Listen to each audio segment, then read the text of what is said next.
Roland, you would...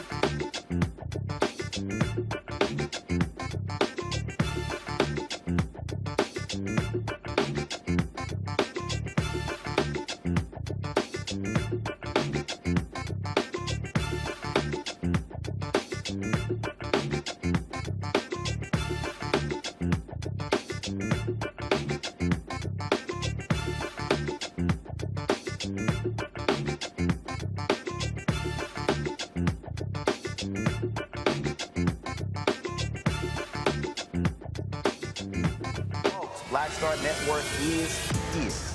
Hold no punches! I'm real revolutionary right now. Black power. Support this man, Black media. He makes sure that our stories are told.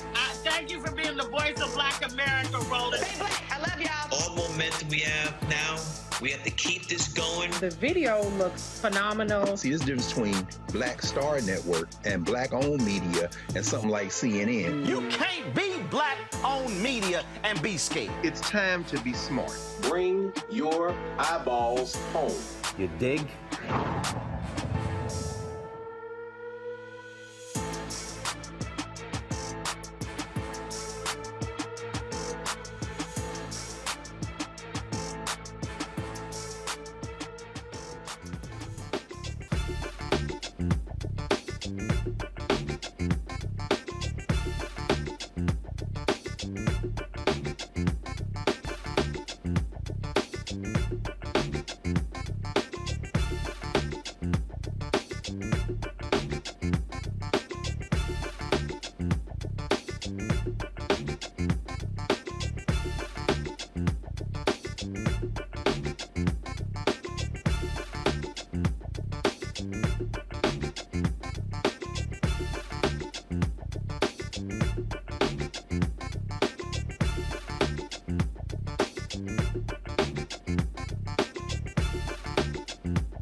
Folks, today is Tuesday, May 9th, 2023. Coming up on Roland Unfiltered, streaming live on the Black Star Network. Donald Trump found liable by a New York jury in the civil case. E. Carroll accused him of rape.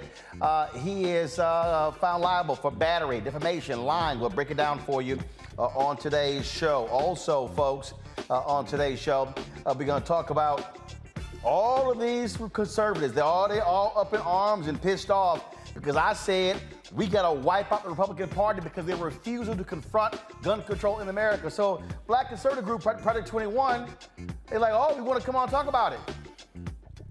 Let's go. I'm ready. Also, folks, Betsy DeVos whine, complain, critical race theory and diversity, equity, inclusion. That's the reason why test scores have gone down. You a damn lie, and our expert will join us to talk about it on today's show. Plus, we'll have for you the second interview I did with Harry Belafonte. We talked about Colin Kaepernick. We talked about the importance of art, and he also discussed his legacy. Man, it was a great interview that I did with him on TV One. I'm going to show it to you as well. It is time to bring the funk. I'm Roland Martin Unfiltered on the Black Star Network. Let's go. He's got it. Whatever the miss, he's on it. Whatever it is, he's got the scoop, the fact, the find. And when it breaks, he's right on time and it's rolling. Best believe he's knowing. Putting it down from sports to news to politics. With entertainment just for kicks, he's rolling. It's on go, roll, y'all. It's Roland Martin, rolling with Roland now. He's funk, he's fresh, he's real, the best, you know he's Roland Martin now.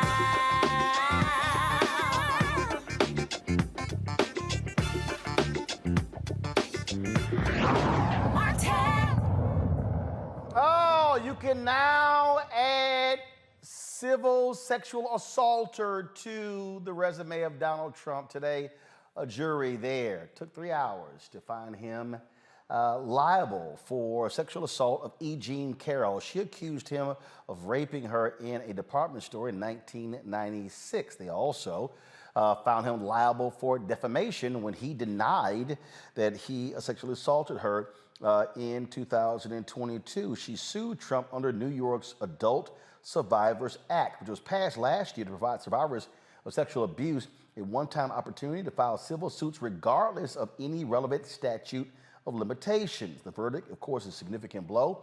Trump whined and complained, saying that, he didn't have an opportunity to testify. That's a lie.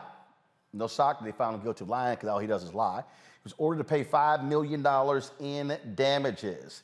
My pal, Dr. Mustafa Santiago Ali, former senior advisor for environmental justice at the EPA, joins us out of D.C. Dr. Larry J. Walker, assistant professor, University of Central Florida, out of the Sunshine State. Dr. Pamela Safisha Hill, assistant professor of social work, University of Texas at Arlington. She's there in Dallas. All right, Pam, I'll start with you. I mean, here's the whole deal here.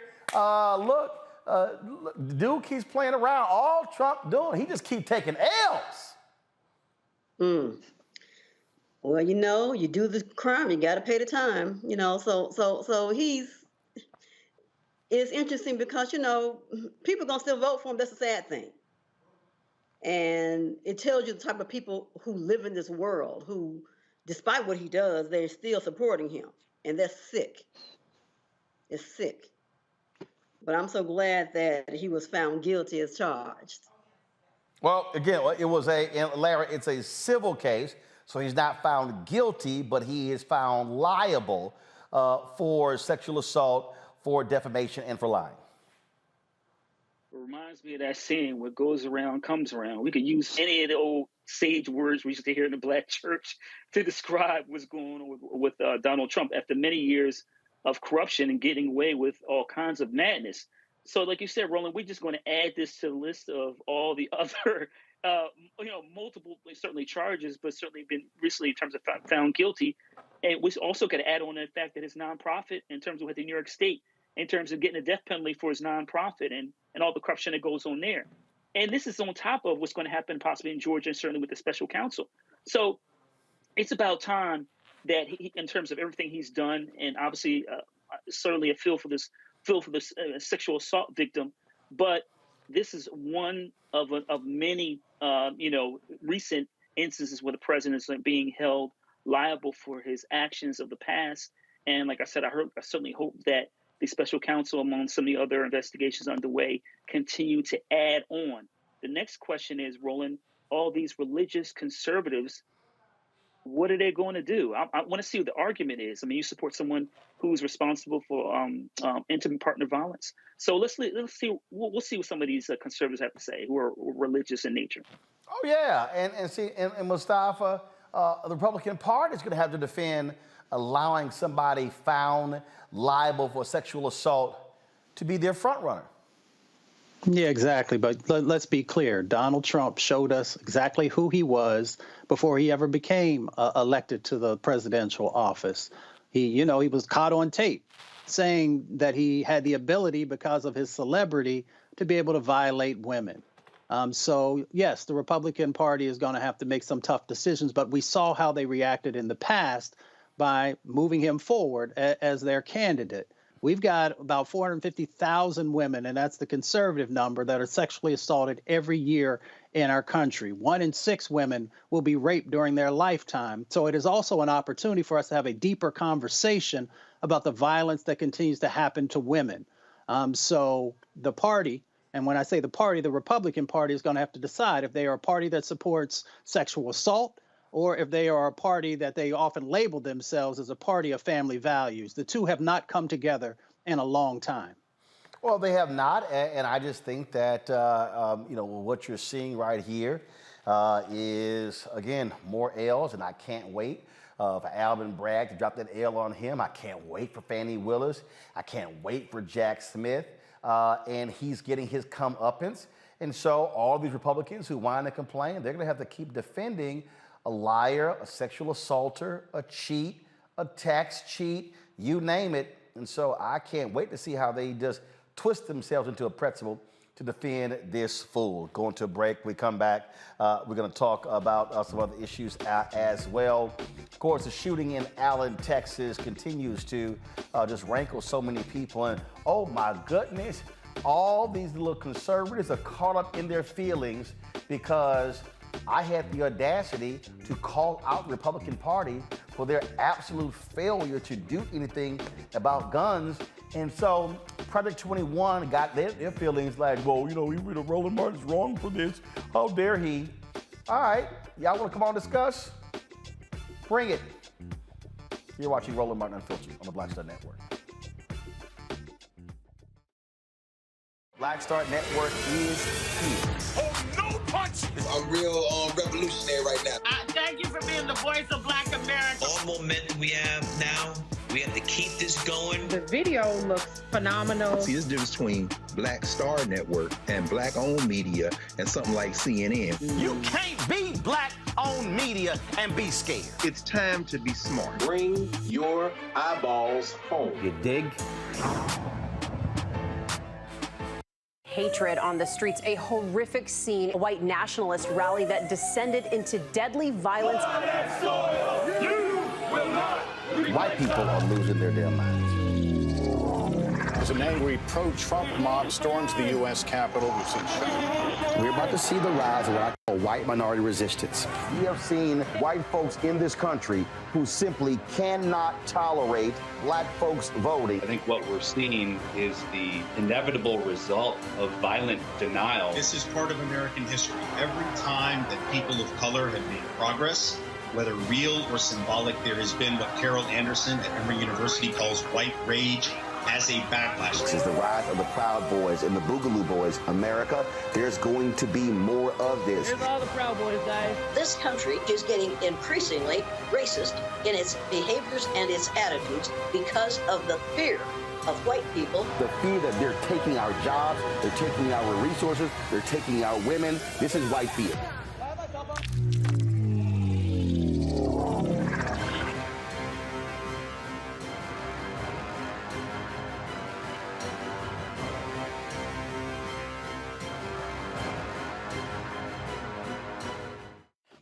TV does matter, dang it. Hey, what's up, y'all? It's your boy, Jacob Lattimore, and you're now watching Roland Martin right now. Yee.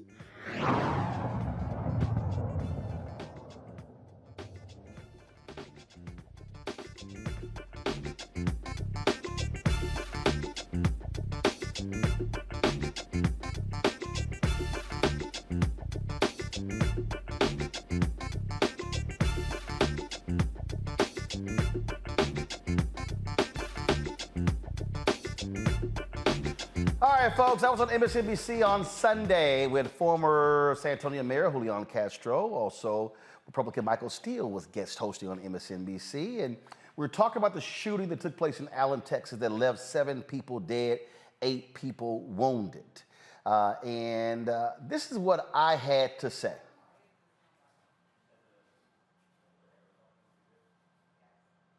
All right, let's play the video. You would think, after a mass shooting like this, lawmakers in the state where it happened would take stock and work on policy changes, to the Secretary's point, to prevent it from happening again. But that's not what happens in Texas. No. What do we do here?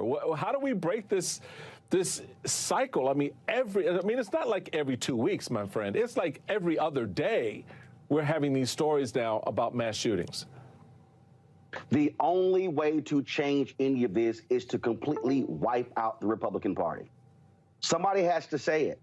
Greg Abbott, the governor, is sick and demented. He has literally done nothing. Lieutenant Governor Dan Patrick, the leadership, Republican leadership in the state, they literally have done nothing. They have ignored the Uvalde parents. I was at the Texas Capitol a few months ago where they were rallying there. They are not going to do anything. But here's also what has to happen. People of conscience are going to have to stop sitting at home and saying, oh, we want something done.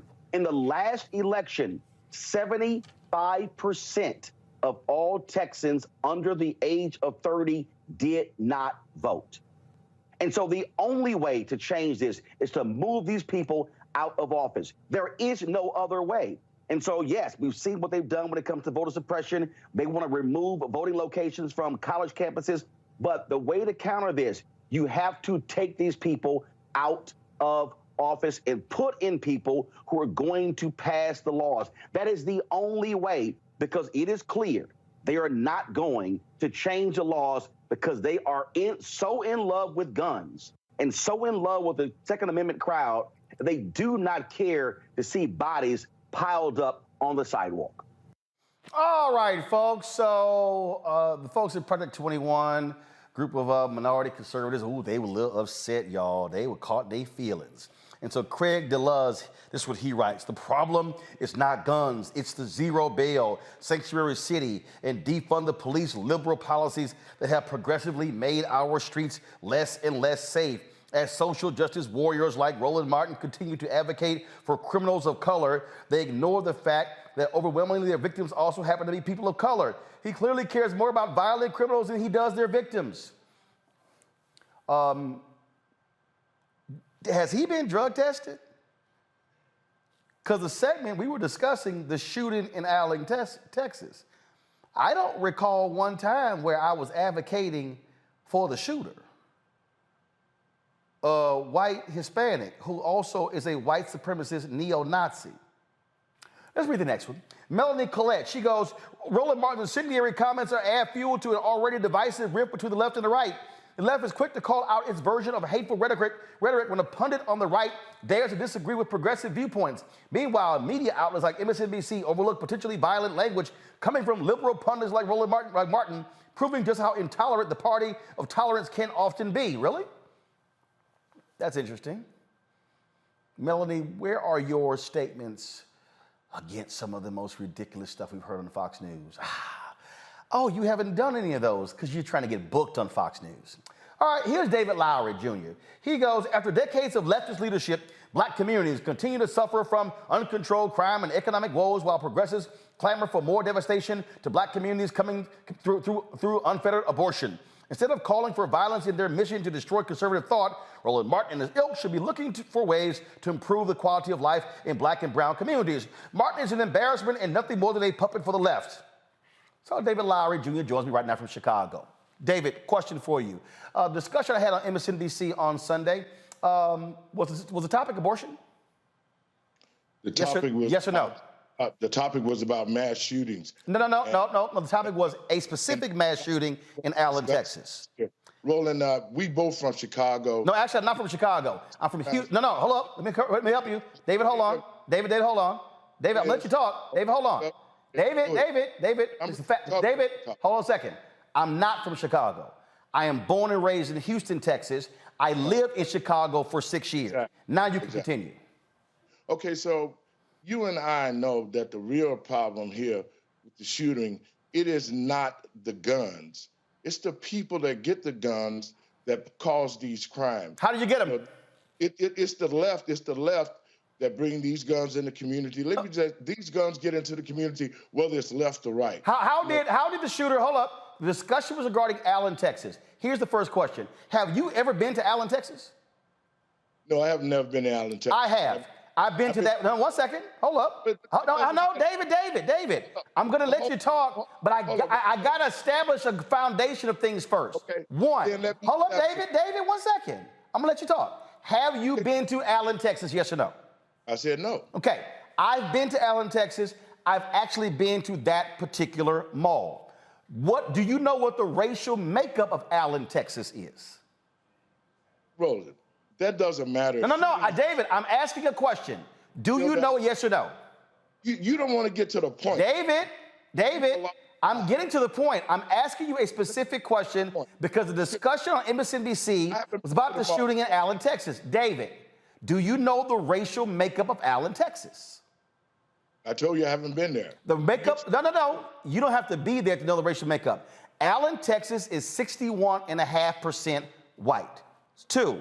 We now know that the shooter, the actual shooter, was a white supremacist and a neo-Nazi. How was he a leftist or a liberal? Let me say this, Roland. First of all, the problem that we have in here is that the American people really do not understand the difference between these two, the conservatives and the liberals. David, I asked you a specific question regarding the shooter. David, can you answer about the shooter? I'm going to answer the question about the shooter, but let me lay the foundation. Just like you did. This whole thing is about gun control. This whole thing is about the Second Amendment. The left always want to try to control everybody in this. David, can you answer the question about the shooter? No. You're now trying to go somewhere else. David, was the shooter a Latino male who also was a white supremacist and a neo-Nazi? Yes or no? Let me finish. I'm laying the foundation. David, it's either yes or no. It's not laying a foundation. Either he was or he wasn't. Listen. So anytime a shooting like this come up, and you want to say, well, there was a shooting with a transgender. No, David. I'm specifically talking about a shooting in Allen, Texas. Can you answer my question? You want to go somewhere else. Can you answer my question about the shooting in Allen, Texas? But I'm trying to get the American people to see this. The politicians, the left and the right is one bird.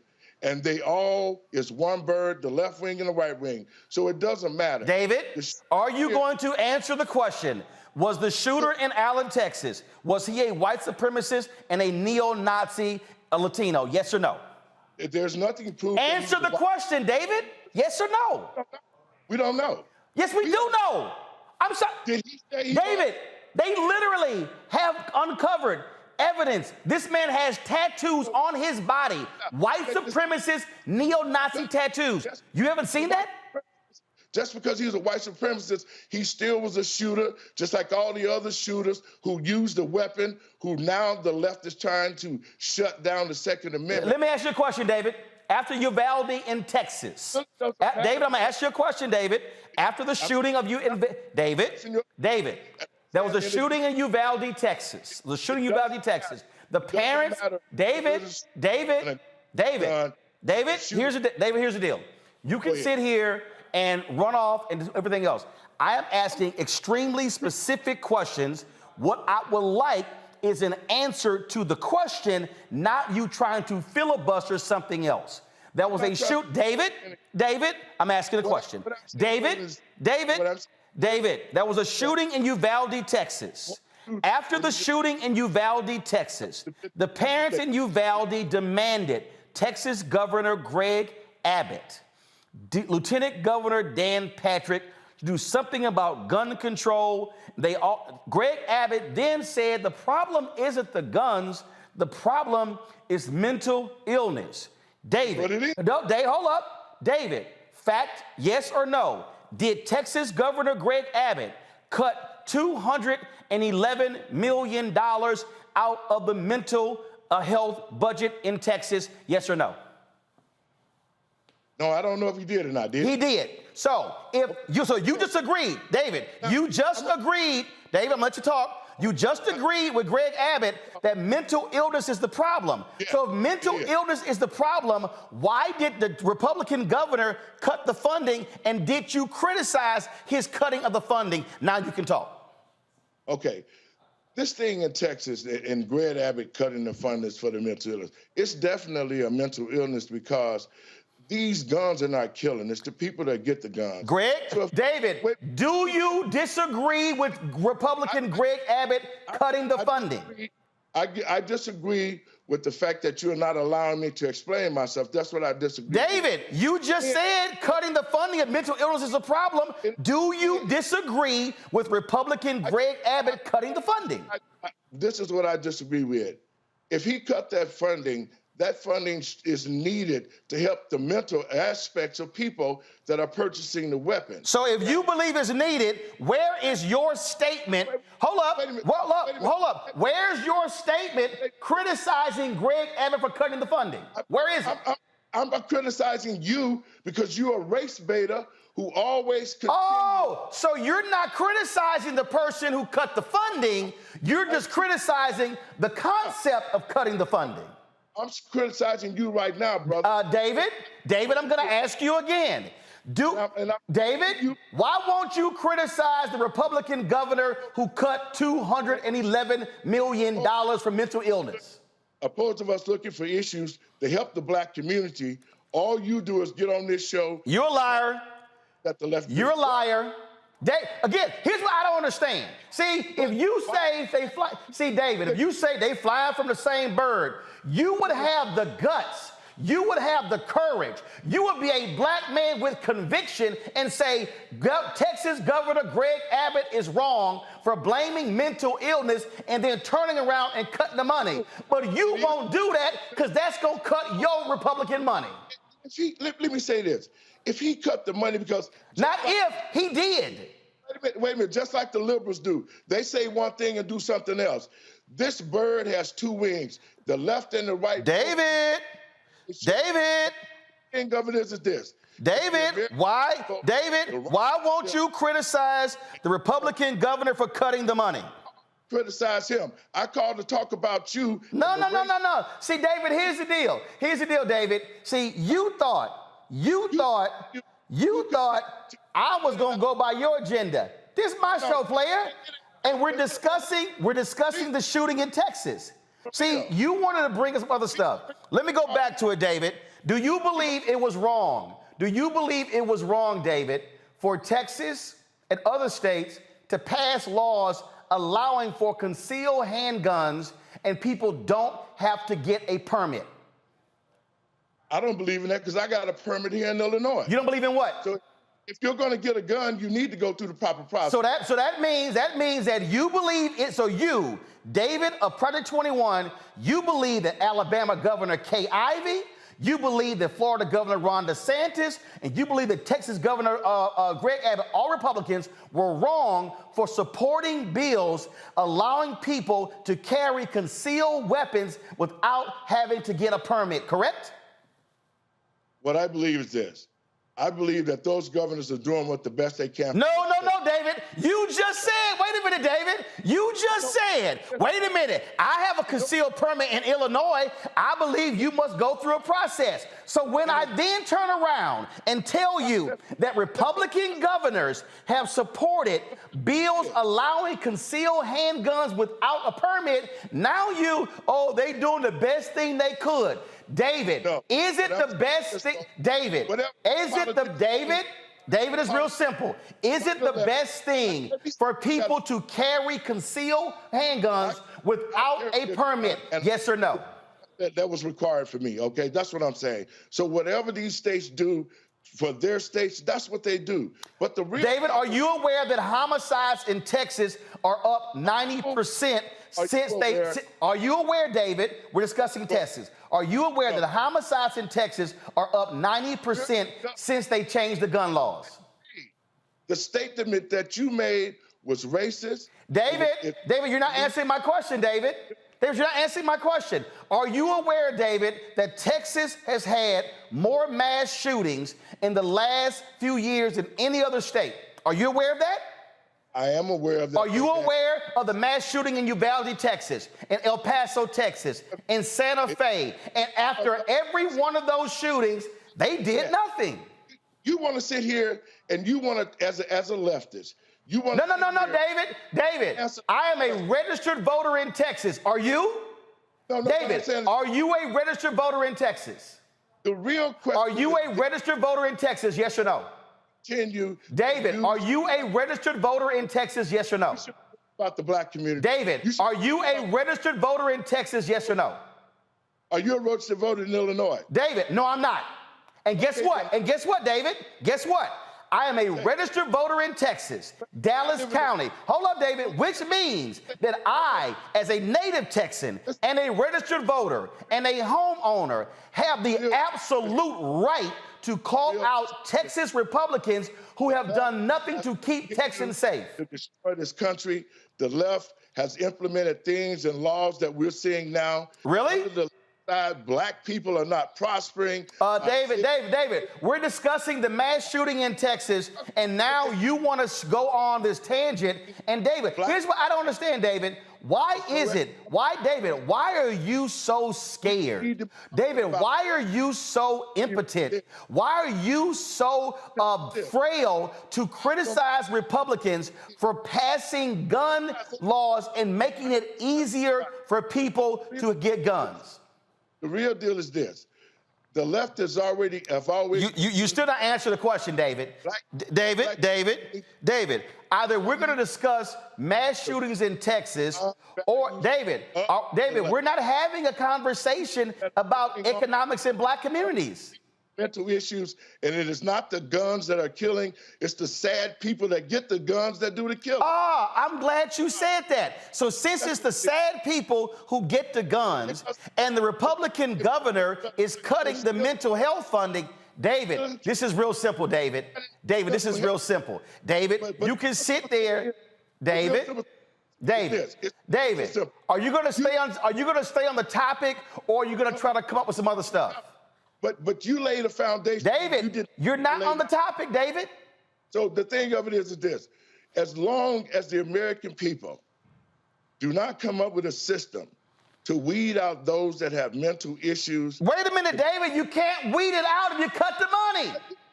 To weed out those who have mental issues, it is not the guns. The Second Amendment should not be infringed upon, and the American people and patriots across this country need to stand strong together, because people like Roland Martin are divisive. Here's what I find to be funny.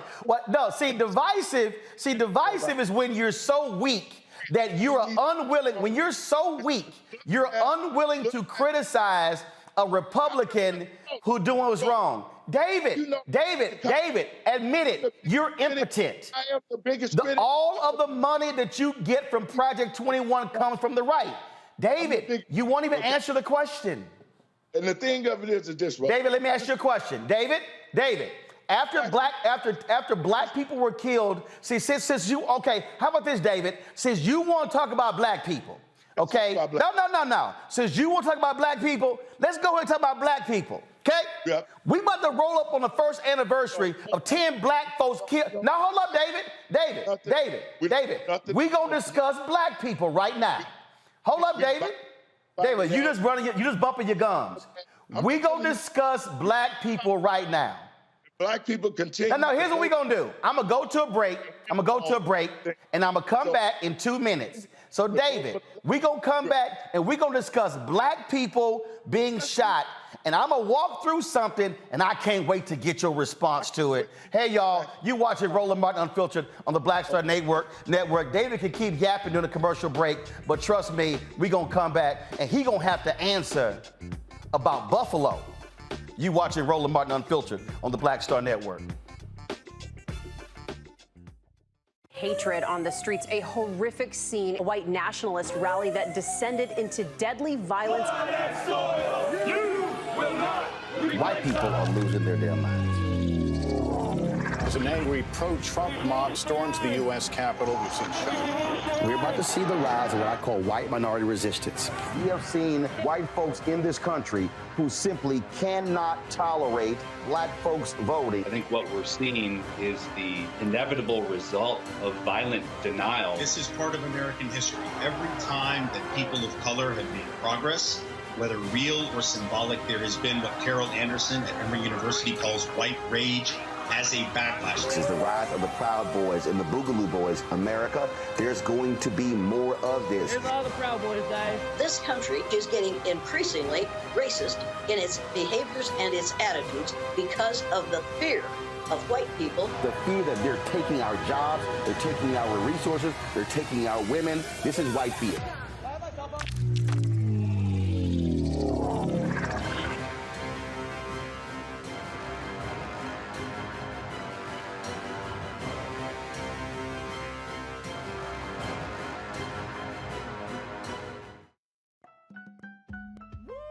We're all impacted by the culture, whether we know it or not. From politics to music and entertainment, it's a huge part of our lives, and we're going to talk about it every day right here on The Culture with me, Faraji Muhammad, only on the Black Star Network.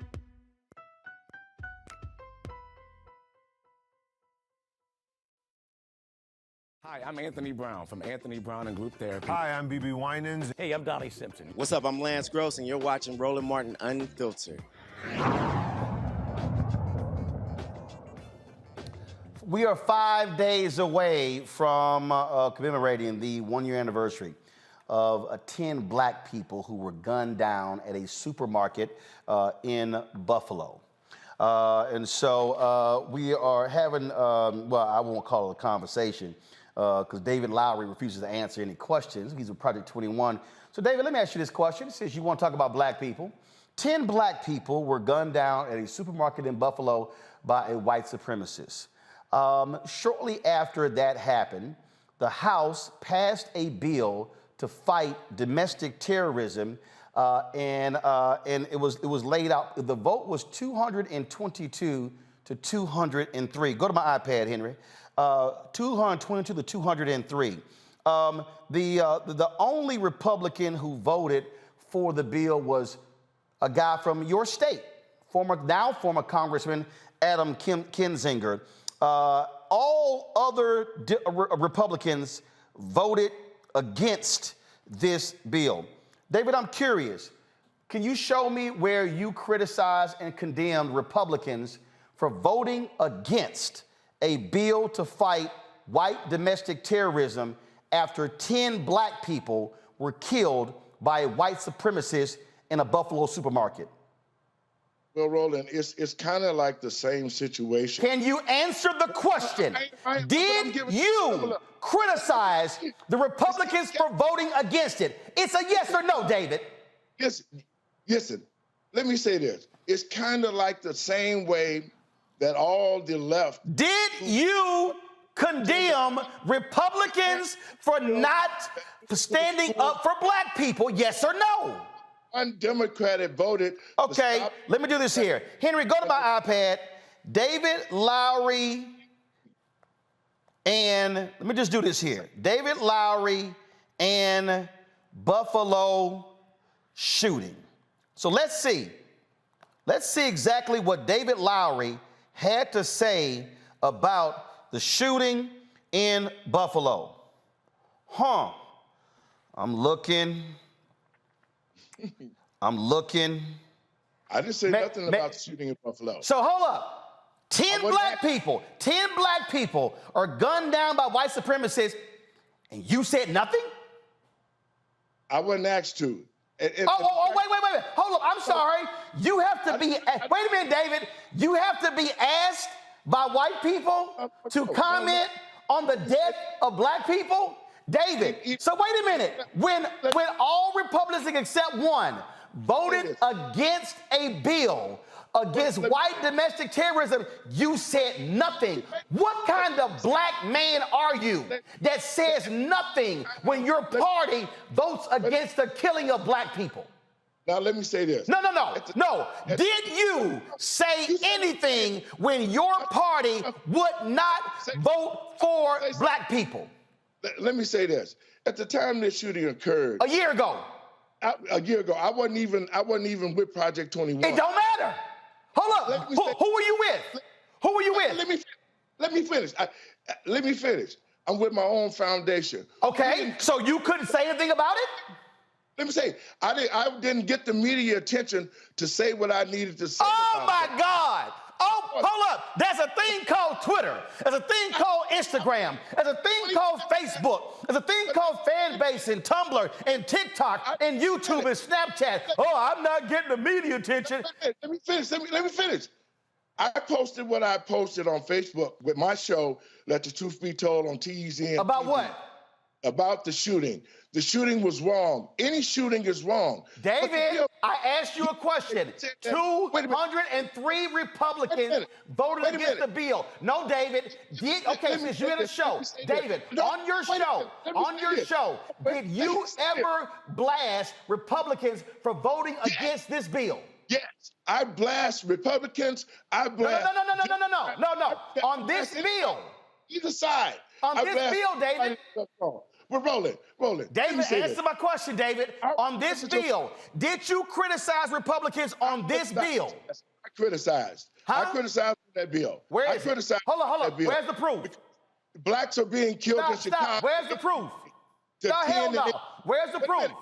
We having blacks being killed. David, where did you criticize them? Nobody gets the bill. David, where did you criticize them, David? I criticize anybody. David, where did you criticize the Republicans who voted days after the Buffalo shooting? Where? Hey, hold up. Y'all do me a favor. Go to control room. Now, David, hold on. Control room. Go to David's Facebook page. And I want y'all to go back.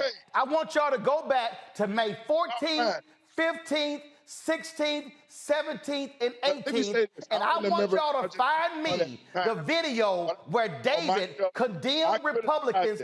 Hold up, David. Hey, David. David.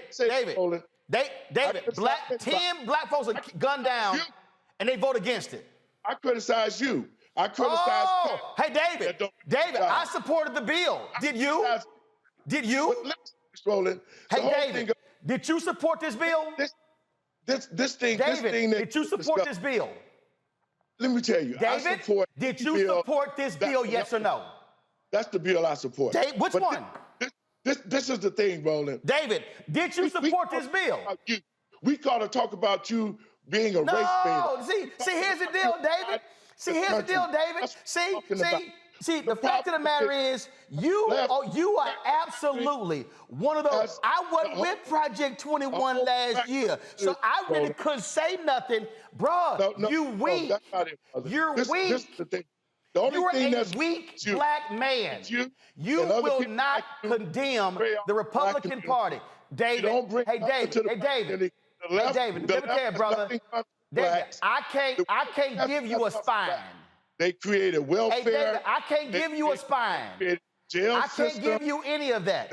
So here's the whole deal, David. I'm gonna ask you one more time, David. David, how about this here? I'm just gonna ask you one more time, David.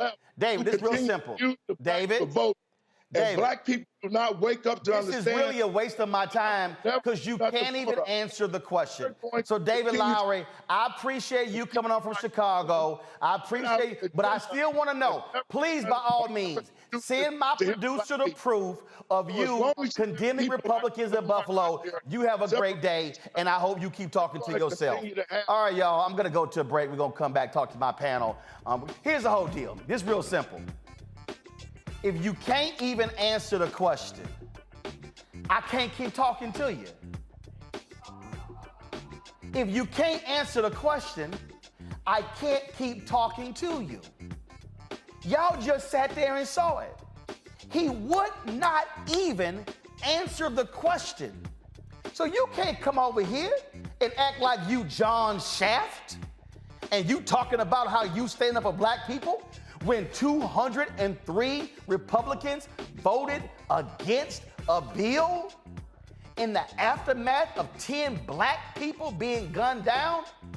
If you can't stand up against domestic terrorism against black people, you can't stand up for a damn thing.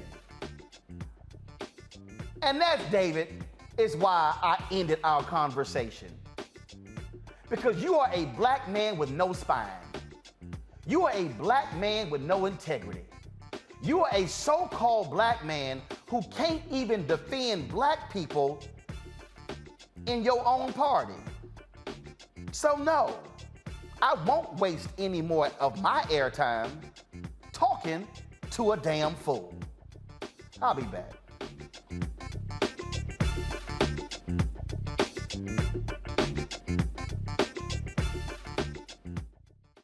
When you talk about blackness and what happens in black culture, we're about covering these things that matter to us, speaking to our issues and concerns. This is a genuine people-powered movement. There's a lot of stuff that we're not getting. You get it, and you spread the word. We wish to plead our own cause.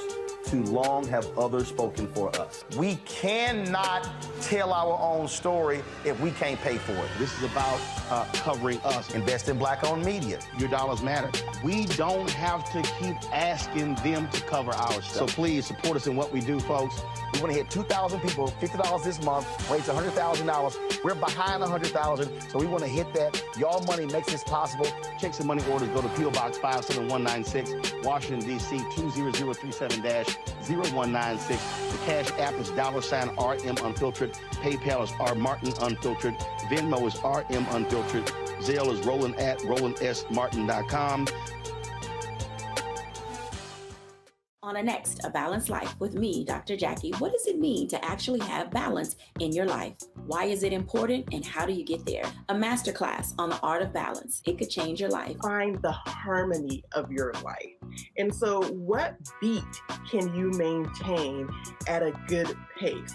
What cadence can keep you running that marathon? Because we know we're going to have, high levels, we're going to have low levels, but where can you find that flow, that harmonious pace? That's all next on A Balanced Life on Black Star Network.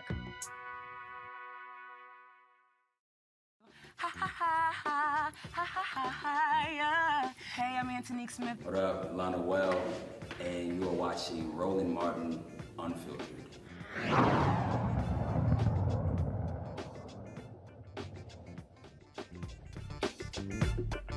Martin!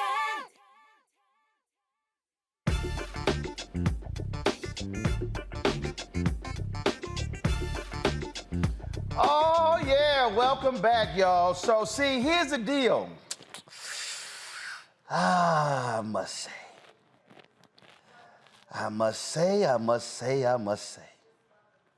See, when you decide to come on the show, so I'm going to explain to y'all what just happened right there, okay? So Mustafa, Larry, and Sophia. Let me walk y'all through what just happened.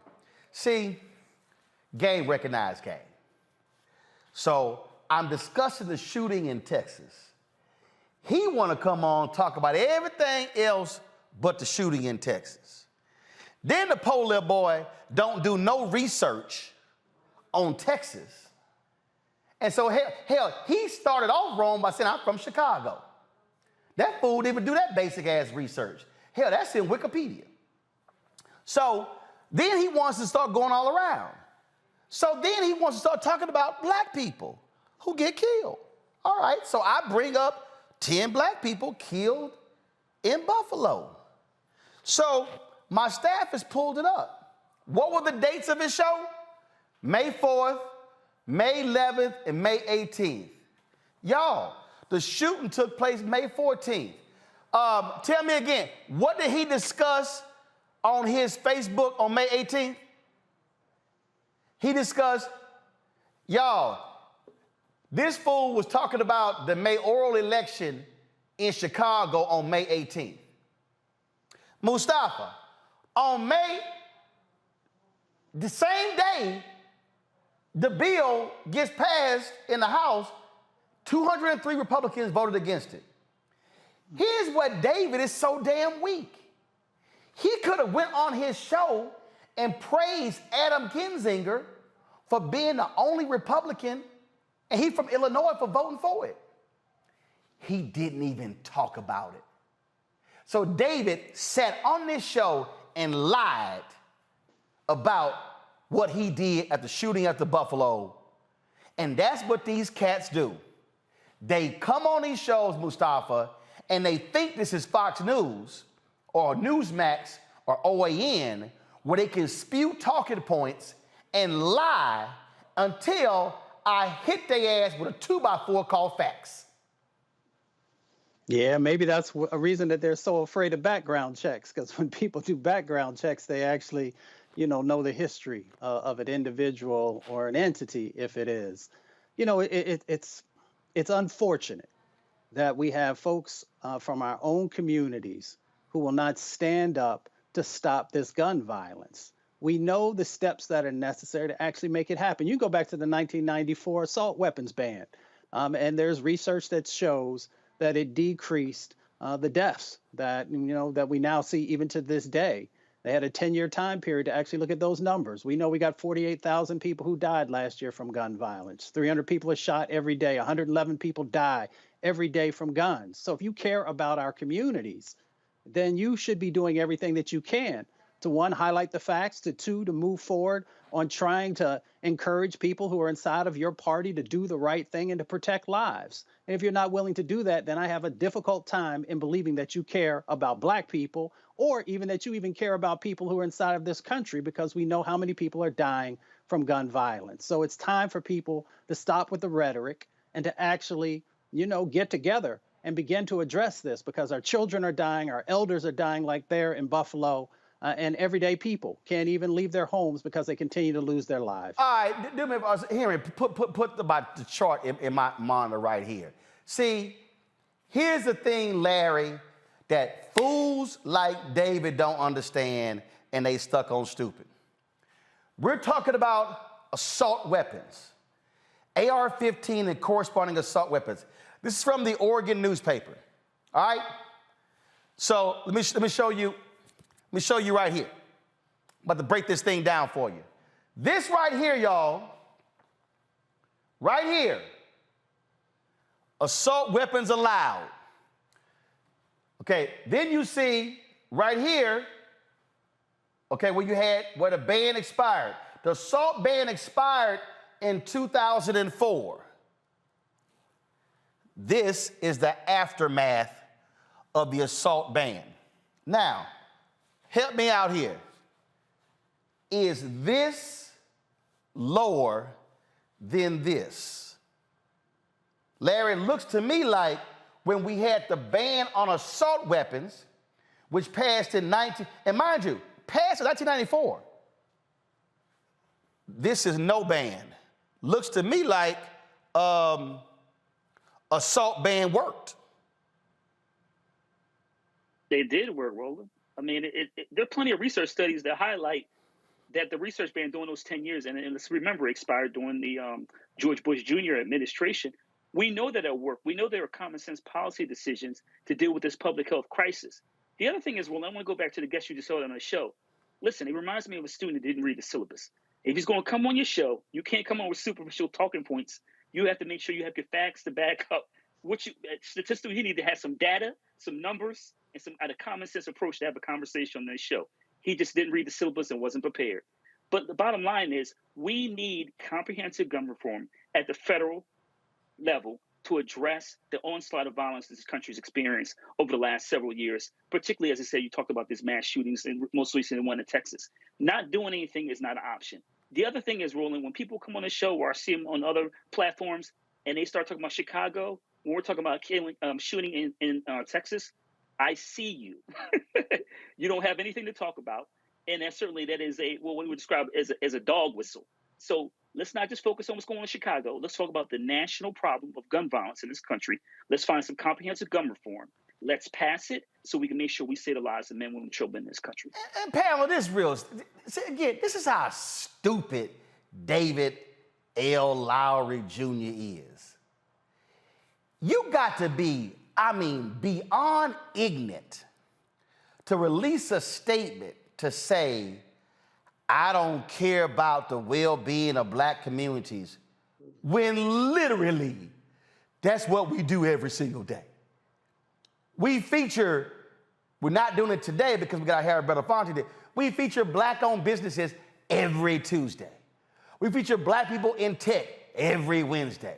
We do Fit, Live, Win every Monday. Education Matters every Friday. This dumbass ain't never seen the show, it's obvious. But Pamela, for this fool to bring up abortion when I'm talking about the mass shooting in Allen, Texas, this is what happens when ignorant folk use talking points and want to be way the hell off the subject. The bottom line is this here. A white supremacist neo-Nazi gunned people down there in Texas. One of those injured is our frat brother, Larry and Mustafa. I'm gonna show you in a second, folks, there's a GoFundMe. So 8 people are injured. This man killed a whole Asian family. There's a 6-year-old who does not have a mama and a daddy and a sister because of this racist.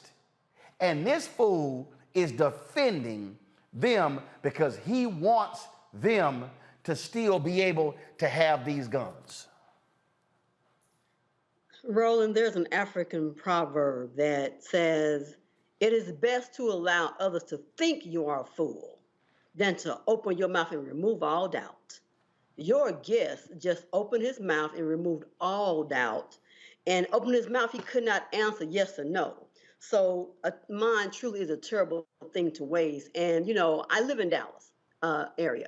And, just to think that you can't even go to the mall, and he apparently does not watch the news because they talked about how this guy had all these tattoos, how they found all this white supremacy information in his house, and how he was yelling racist things. And this dumbass goes, we don't know if he was a white supremacist neo-Nazi.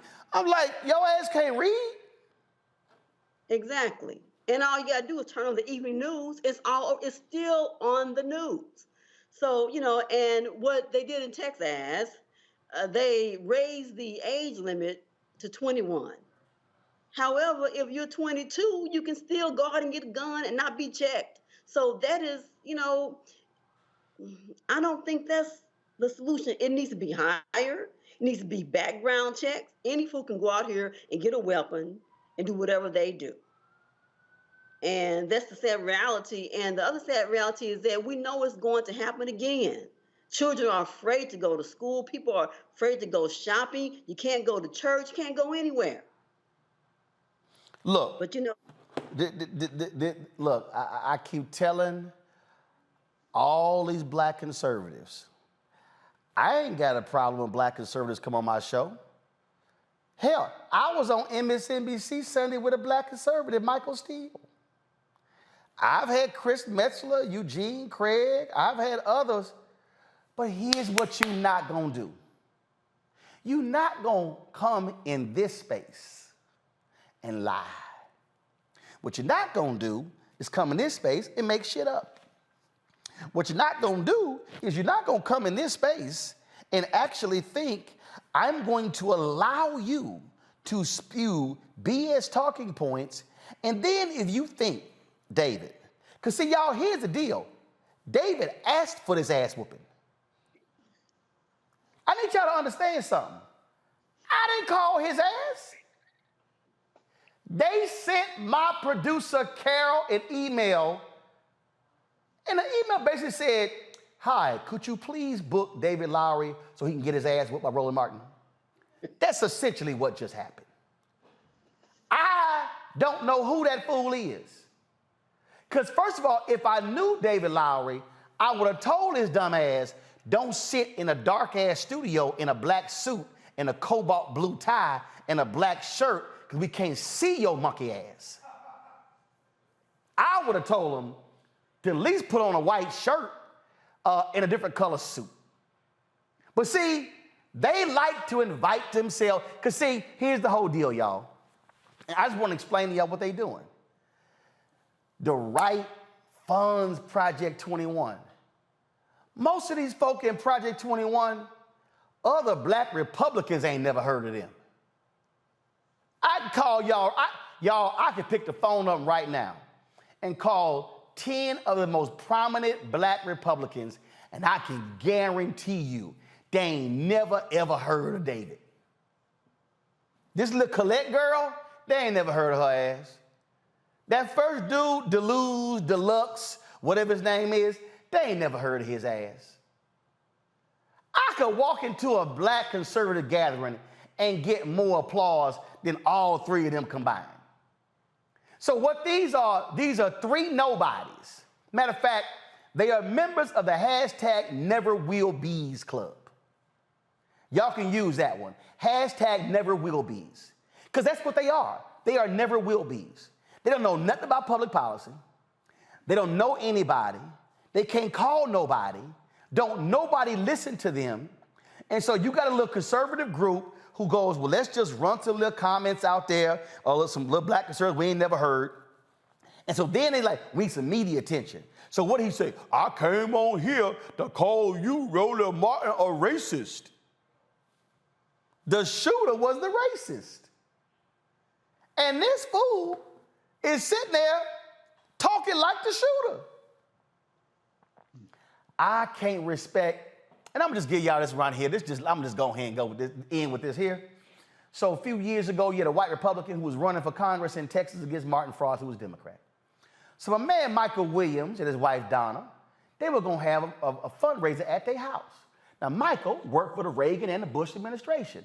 Michael, third generation, fourth generation black Republican. Michael, good brother. I talked to, hey, Mike is my friend. See, y'all don't understand. Michael was a top official in the Reagan and the Bush administration. Me and Michael went to the Million Man March together. So let me tell y'all what happened. So there was some church burnings going on. So Michael calls the candidate and said, hey man, I think it'd be a good idea if y'all say something about the church burnings. Well, the staff got back to him and they said, well, you know, we ain't really comfortable with that because we think that's pandering.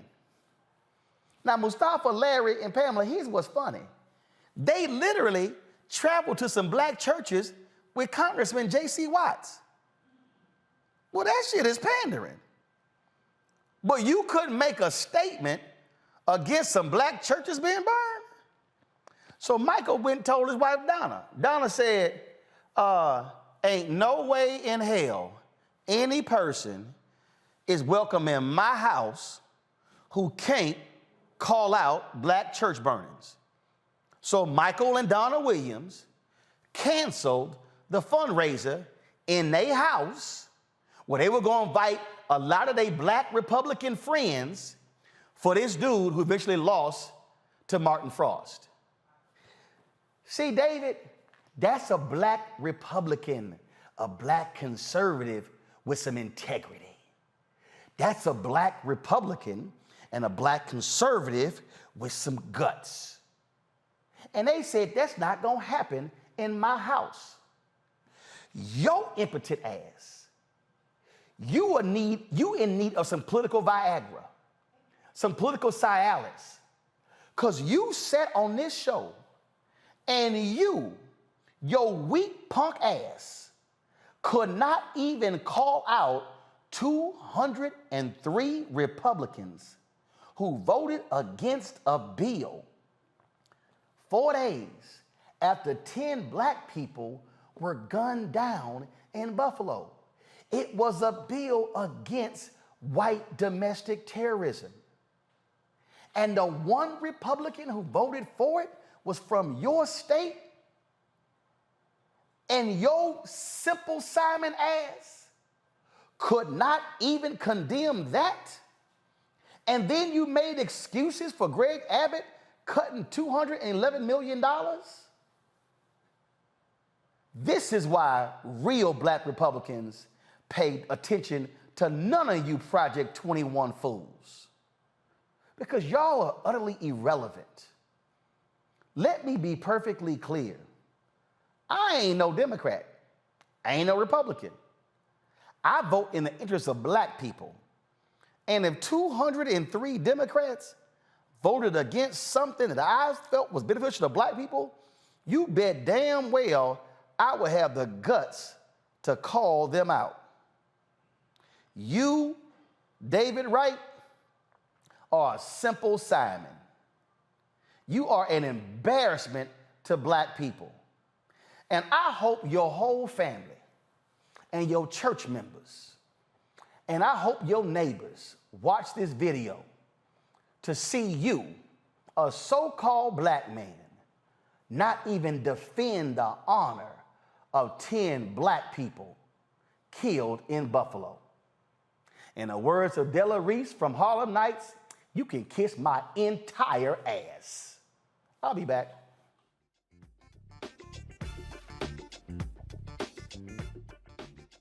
Next on the Black Table with me, Greg Carr, we look at one of the most influential and prominent black Americans of the 20th century. His work literally changed the world. Among other things, he played a major role in creating the United Nations. He was the first African American and first person of color to win the Nobel Peace Prize. And yet today, he is hardly a household name. We're talking, of course, about Ralph J. Bunche. A new book refers to him as the absolutely indispensable man. His lifelong interest and passion in racial justice, specifically in the form of colonialism. And he saw his work as an activist and advocate for the black community here in the United States as just the other side of the coin of his work trying to roll back European empire in Africa. Author Cal Rostiala will join us to share his incredible story. That's on the next Black Table here on the Black Star Network.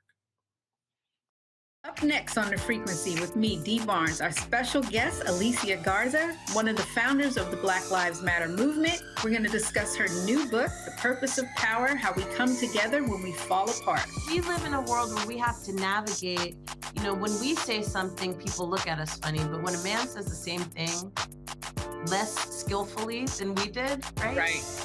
Everybody flocks towards what they said, even though it was your idea. Right here on The Frequency on the Black Star Network.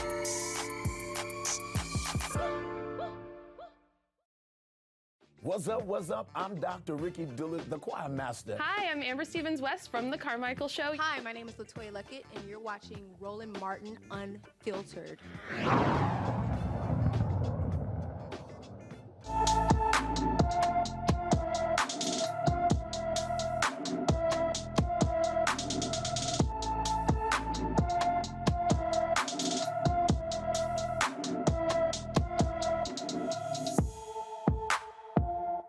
Ariana Rowe has been missing from Columbia, South Carolina since March 7th. The 14-year-old also goes by Rowe, is 5 feet 5 inches tall, weighs 125 pounds, with black hair and brown eyes. Anyone with information about Ariana Rowe should call the Richland County, South Carolina Sheriff's Office at 803-576-3000, 803-576-3000. David, I bet you don't do missing black people on your show. Weak ass. All right, y'all, speaking of weak, y'all, former Education Secretary Betsy DeVos just proved she got to be as dumb as David and everybody in Project 21. Here's the tweet her Simple Simon ass posted. This is why she got booed at, and y'all pull a video up when she spoke at Bethune-Cookman when they turned their back and booed her trifling ass. This fool said students' knowledge of U.S. history is at an all-time low. This is what you do when you teach CRT, DEI, and the 1619 Project instead of the Declaration of Independence, the Constitution, and the Gettysburg Address.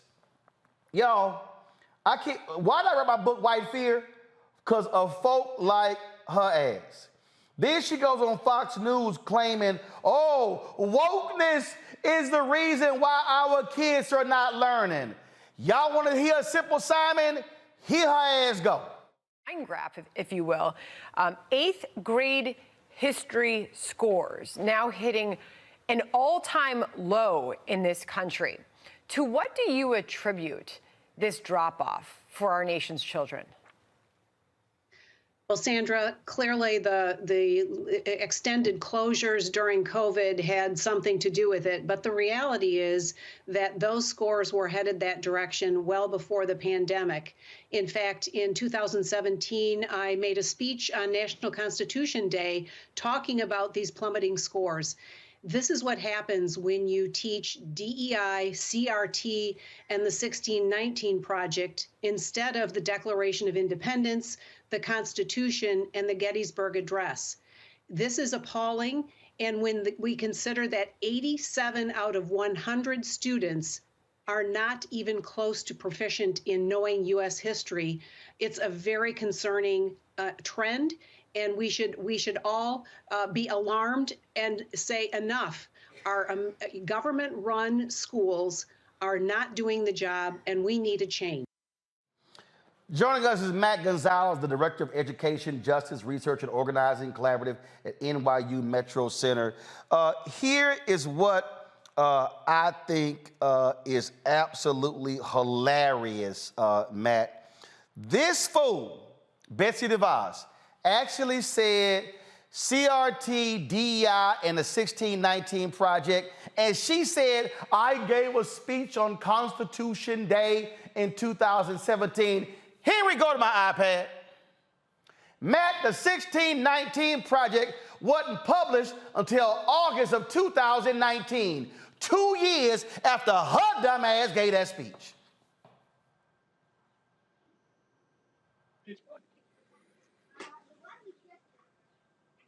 Matt, do you hear me? Yeah, I hear you, Roland. Take it away. Thank you so much for. Yeah, I mean, I think the point you just made about when she made that speech and when the 1619 Project was released, I think ultimately reinforces the fact that Betsy DeVos has zero credibility to be talking about what good instruction is, what good curriculum looks like, and what a good school looks like, right? I think what we all should understand is that Ms. DeVos has never been a teacher, did not send her children to public schools, and has never worked inside of a public school, right? And so what we also know about these narratives around the anti-woke, anti-CRT kind of talking point that the right wing has established is that that's not rooted in reality. It's not rooted in fact. What it is rooted in is fear and racism, right? And so what I tend to think about these frameworks and these ideas is really about the Southern strategy for education, right? And so this attack on the 1619 Project, which is a really profound and deeply accurate historical account that our young people actually need to understand and learn about our country. Critical race theory, which, to be really clear, is what graduate students in law schools are learning, not what kindergartners are learning, but is not being taught in our traditional public schools. Look, all they're trying to put anything dealing with race, ethnicity. Look, I called out Christopher Rufo and when they were trying to do this here. Betsy DeVos is a liar. And what she's trying to sit here and play these games with, oh, this is the reason. No, it's not the reason. It's the fact that people like her, who was grossly, let me be clear, Betsy DeVos was grossly unqualified to be the Secretary of Education. And the problem is when dumbasses like her are put in leadership positions that make it harder for our kids to learn. Right, and we understand really from looking at the history and what happened is that Ms. DeVos purchased her seat. Right, she made a tremendous number of donations to the former administration, and again, as you said, had zero qualifications to be in this role that is crucial for our public education. But I think what's really important for folks to know is that while most Americans started to learn about Ms. DeVos when she became the Education Secretary, her work has actually been influencing state and national education policy for decades, right? She has been behind the scenes pushing anti-union policies across the country, pushing privatization policies to undermine and defund traditional public educational spaces. She's also been, while in office, was doing a pretty terrible job overseeing the student loan issues and has come out to and attacked the student loan forgiveness programs. And so, again, I think what we understand is that anyone who has been trying to traffic in this kind of fear-mongering and racism, these are not new arguments. These are not new fights. There have been culture wars in education for the past 50 years. This is just the culture war du jour for the right wing. And I think it's really important that we understand who is funding these right-wing groups to go out and act wild at school boards, to attack and dox teachers, and to be really clear that over 25 states in this country have passed legislation that is attacking, critical race theory, attacking the 1619 Project, attacking LGBTQ students. And all of that is designed to undermine and dismantle public education so that Ms. DeVos and her friends who love to privatize schools can sweep right in and pick up the money, the taxpayer money that we use that is needed to defend our traditional public educational spaces. Larry, you're a college professor, and the bottom line is here. There literally is nothing of substance that comes out of this woman's mouth. All it is gaslighting and just feeding the white fear of the folks at Fox News and those who watched it. So let's remember, soon after being confirmed as Secretary of Education, she made a comment about Howard University as if Black folks had a choice to attend PWIs and not had to attend HBCUs. And remember, she had to walk back that comment. So yeah, because she don't know a damn thing about history. Right. That's how she started off her role as Secretary of Education, having to walk back a comment when Black folks were suffering from de jure segregation and had no choice but to attend HBCUs. So when she talks about, like you said, Roland, when she talks about history, first of all, she started off by making an error almost like week one as being Secretary of Education. So she's not one to talk. My colleague there just talked about DeVos and that family in terms of how they've been undermining public education for decades, and that's true. The other thing I want to add, Roland, is this conversation about CRT and 1619 Project. These are all dog whistles. Let's just call it what it is. And the bottom line is, these are, when you talk about your book, people are afraid of a country that is now, over the next couple of decades, will predominantly be people from minoritized backgrounds. So let's be clear about what this is all about. This is about power and control and not about democracy, and certainly not about history. And Pamela, again, we ain't dealing with, she ain't the brightest bulb in a dark room, okay? And so, again, it's what can I say that's gonna rile up white people?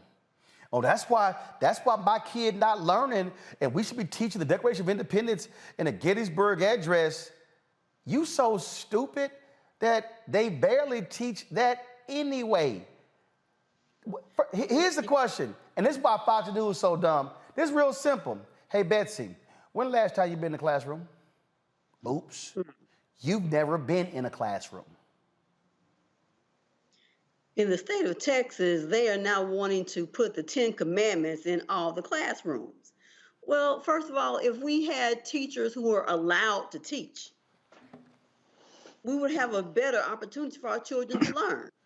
You have, teachers being told what to teach and what you cannot teach, what you can say, what you cannot say. How is it that in a social studies class in Texas, you can't discuss current issues?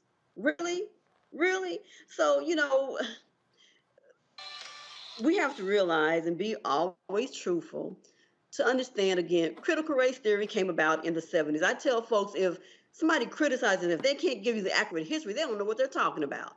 Nobody's teaching that unless it's at the graduate level, law school, and you got to know what it is. So what they are doing is they are trying to indoctrinate people with their own ideas to give this scary thing. Oh my God, these people of color are going to come. They're going to take over.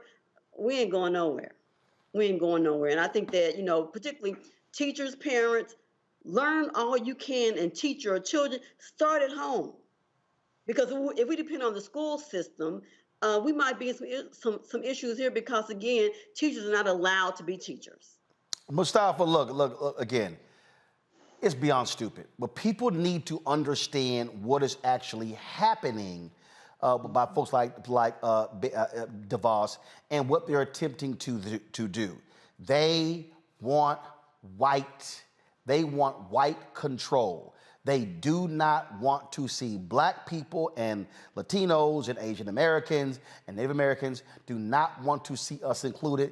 They want to continue the white fantasy of how America was created and how wonderful and perfect and great everything has been. Yeah, and it's also a part of the 2024 strategy. And we know it's been going on for a number of years now, but they're ramping it up because they understand if they can create chaos, if they can create fear, then they have a stronger chance of actually winning these elections, both local, county, state, and federal. So we need to understand the game that's being played. You also got to understand the messenger. So when Betsy DeVos was Secretary of Education, there was a ranking that was done, and she was one of the lowest in the Trump administration. So hold on to that for a second. If you are the lowest in the Trump administration, and we saw individuals that were being put in positions who had no track records leading these agencies and departments, how bad are you if you're the lowest of individuals who are not even qualified to hold these positions? So you got to understand the game that's going on and how these types of folks will try and manipulate the truth so that they can garner the things that they've been looking for. And of course, as everybody has shared, it is all about holding on to power. It is about trying to figure out a way like they did in South Africa to know that when you are the minority, which, white brothers and sisters will end up being, how do you still make sure that you can leverage resources? How can you leverage privilege? How can you make sure that you stay in power?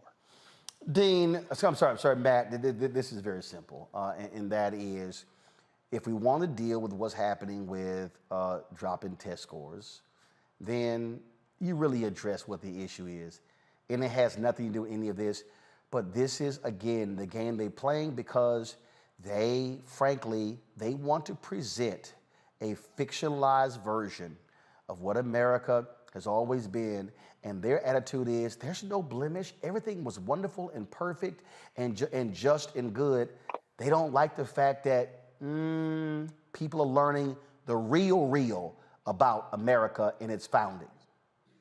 Right, Roland. And, I think this is so much about an effort to erase, the history of the accurate history of this country, right? The accurate contributions that Black and African Americans have made to creating this economy, creating the country that we live in, really creating the wealth that this country resides on, right? There's also an effort to, what I started seeing is, shortly after the January 6th insurrection, there were bills all across the country to limit voting rights.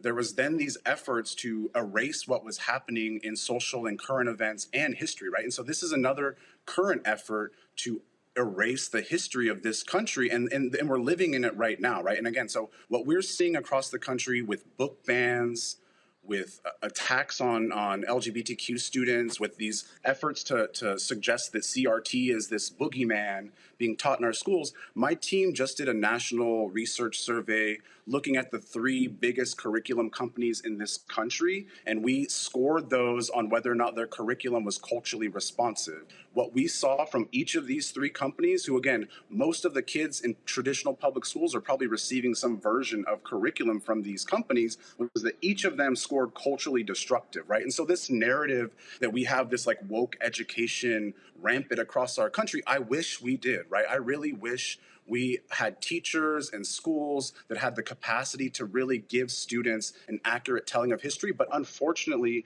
the history that I got as a student was inaccurate, Eurocentric, and whitewashed, and the same is true for students today. And so this idea that it's CRT and 1619 is the reason that kids are struggling in history, I think we need to look at the fact that we have, and are still in a global pandemic, that American public schools are more segregated than they were in the 1960s, that schools that are majority white, because of that segregation, get $23 billion more than schools that are serving black and brown kids. And so if we really want to talk about the problem, if you're hungry, you can't learn how to read, right? And so we have schools or states across the country that are eliminating free lunch programs while they're banning books, right? And so I think we need to really put this in perspective for the audience to know that this is all dog whistles, and this is all part of a 2024 election strategy that should not work. But my fear and concern is that white Americans are constantly looking for excuses to vote for the fascist party, right? And whatever they can grab onto, they'll do it. Oh, absolutely. And I just need people to understand this thing is real. And so if you sit at home and not vote, guess what? It is like that. We'll be in power. Matt Gonzalez, we appreciate it. Thanks a lot. Thanks. Let me also thank Pamela, Larry, and Mustafa for being on the panel today. Thank you so very much for joining us, folks. Y'all have a great one. When we come back, folks, we will air for you. The second one-on-one interview I did with Harry Belafonte was an amazing interview. He talked about a lot of issues, Colin Kaepernick, black folks in art, but also really talked about what his legacy is and how people should remember him. It's a great conversation. You're going to learn a lot from. That's next on Roland Martin Unfiltered on the Black Star Network. On the next Get Wealthy with me, Deborah Owens, America's Wealth Coach, nurses are the backbone of the healthcare industry, and yet only 7% of them are Black. What's the reason for that low number? Well, a lack of opportunities and growth in their profession. Joining us on the next Get Wealthy is Needy Barnanillich. She's going to be sharing exactly what nurses need to do and what approach they need to take ownership of their success. So the Black Nurse Collaborative really spawned from a place and a desire to create opportunities to uplift each other, those of us in the profession, to also look and reach back and create pipelines and opportunities for other nurses like us. That's right here on Get Wealthy, only on Black Star Network.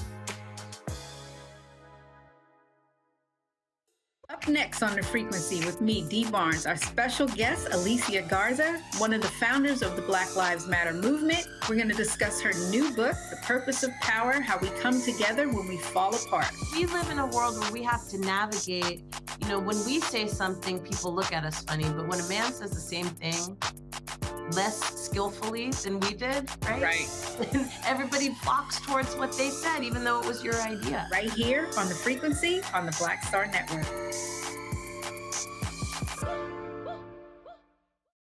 Hatred on the streets, a horrific scene, a white nationalist rally that descended into deadly violence. White people are losing their damn minds.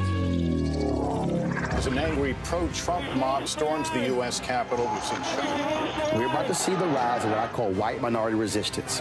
We have seen white folks in this country who simply cannot tolerate black folks voting. I think what we're seeing is the inevitable result of violent denial. This is part of American history. Every time that people of color have made progress, whether real or symbolic, there has been what Carroll Anderson at Emory University calls white rage as a backlash. This is the rise of the Proud Boys and the Boogaloo Boys. America, there's going to be more of this. Here's all the Proud Boys, guys. This country is getting increasingly racist in its behaviors and its attitudes because of the fear of white people. The fear that they're taking our jobs, they're taking our resources, they're taking our women. This is white fear.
2016, Harry Belafonte called me. He said he wanted to chat. And I said, well, great, let's chat. And so we and the crew, when I was at TV1, we went to New York and we sat down with him. We sat down with him in his offices there in New York.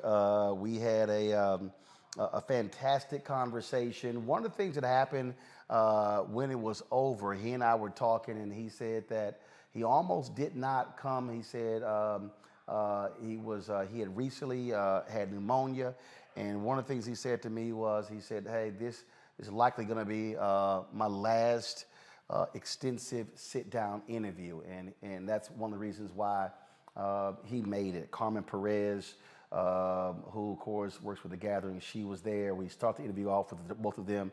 Then it's just he and myself, and so when we sat down, it was a very interesting conversation. And as he began to talk about again why he wanted to do this, and so this is that interview. Again, it was 7 years ago. Many of you might remember. Look, if you missed it on TV1, we couldn't stream stuff, and we could not archive it, and so a lot of people may have not seen it, and so you get an opportunity to hear from Mr. B in his own words in my conversation with him. Again, this took place 7 years ago on TV1. I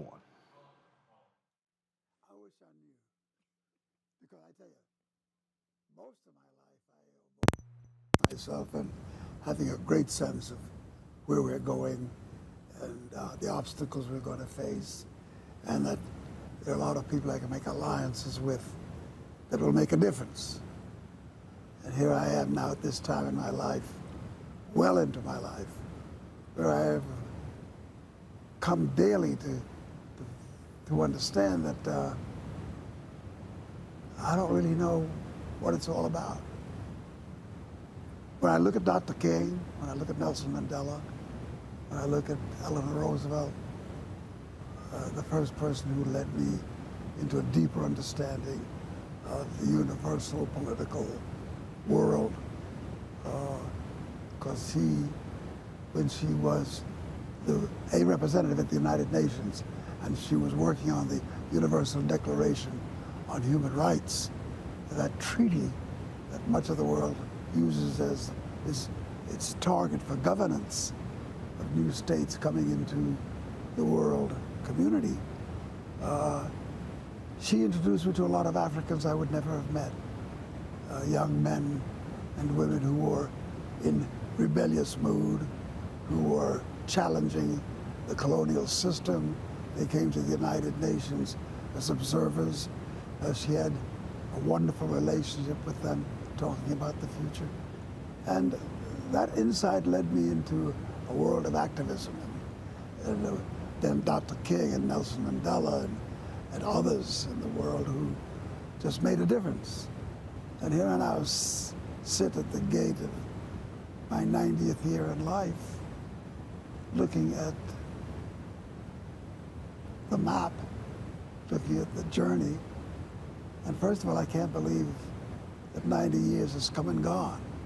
It's a blink. But more importantly, when I was 35 and when I was 30, or even when I was 28, when I first met Dr. King, he was 26. We were both quite young, and he had taken on the responsibility of this struggle. Everything seemed fairly doable. Now, when we are in the kind of chaos we're in, universal chaos, and what we contribute on the domestic scene as well, the absence of voices of authority, voices of creativity. We're the leaders, where are the writers, where are the spokespeople, where are the commentators the political commentators that make a difference? Where are the writers? Who's commenting on the loss of our moral compass? Who speaks to that? And when I look around, I find that it's a fairly barren field. Do you believe that's the case because the target the targets are so varied, as opposed to a more simple approach. That there are, so let's say, Carmen and I have discussed this, you talk about this effort with Black Lives Matter movement, that it's really not a federal fight. It's really state by state, city by city. And that's a different type of battle than sort of having one force to sort of go after. Well, when you make the distinction between what you call a federal fight and what the opposition will refer to as an act of state rights, then I think we have a debate. Because I think most of it's a federal problem. When you start tampering with the right for black people to vote, and when you start tampering with gerrymandering locations and changing demographics, you might say the state has the choice in that matter or the final word in that matter. But the truth is the nation pays the price. The attempt to redirect the political destiny of the black cause is severe. I mean, Donald Trump is for real. He's not a spectator sport. He is the choice of millions of Americans in this country who sees his point of view as appropriate and legitimate. And there are millions of us who suffer because of that point of view. And much of what he does violates the moral code of what America says it is, and violates our political tradition. You can't come in and say you're going to just send everybody out of the country, 11 million immigrants, and with their children and their families, and treat it as if it's a fait accompli, as if somehow there isn't some place you have to reason with. Well, all those questions that are raised, I don't quite understand where the rebuttal is from the Latin American community. They're under severe attack by a major voice, the Republican Party. I don't understand why the streets aren't flooded with people of Latin culture just making that point of view unacceptable. Why he's permitted to get away with so much and we say so little. And incidentally, the black community is not exempt from criticism because we're not smack dab in the middle of this fight. There are individuals who are, but I think the national mood is distracted. Black people are not where they were when we had the cause of the civil rights movement, and Dr. King and Malcolm X and A. Philip Randolph and all the people who stepped to the table, Ella Baker, Fannie Hamer, Hamer, Baker Motley, Diane Nash. Diane was the one I was looking for. Diane Nash.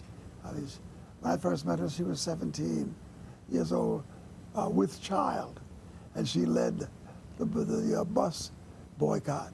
She led the bus rides that had changed the rules of the Southern rule. There is no such diversity of choice for us. You mentioned earlier leaders. When you pulled together a group of elders, you realized you were hearing the same stuff, and you said there has to be something different. So then you went to the young people, and then you went into the prisons, and then you came across her. That's right. That experience, so first meeting Carmen, and the two of you sit here now, what has most surprised you? And then I'll get her perspective. When I first came across Carmen's path, I was dealing with a young man by the name of Nani Alejandres. And Nani Alejandres leads an organization in Northern California called Barrios Unidos. A great Latin brother, very articulate.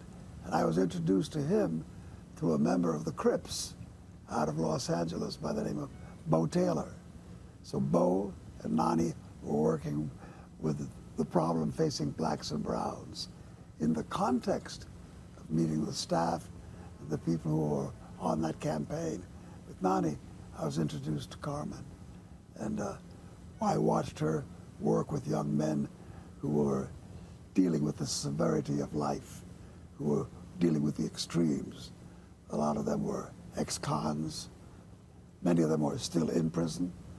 She worked with the criminal justice system, and her intelligence on the subject made her a perfect target for what I was aiming to achieve. So at the first opportunity, I made her an offer she couldn't refuse. She came to New York and began organizing within the New York community.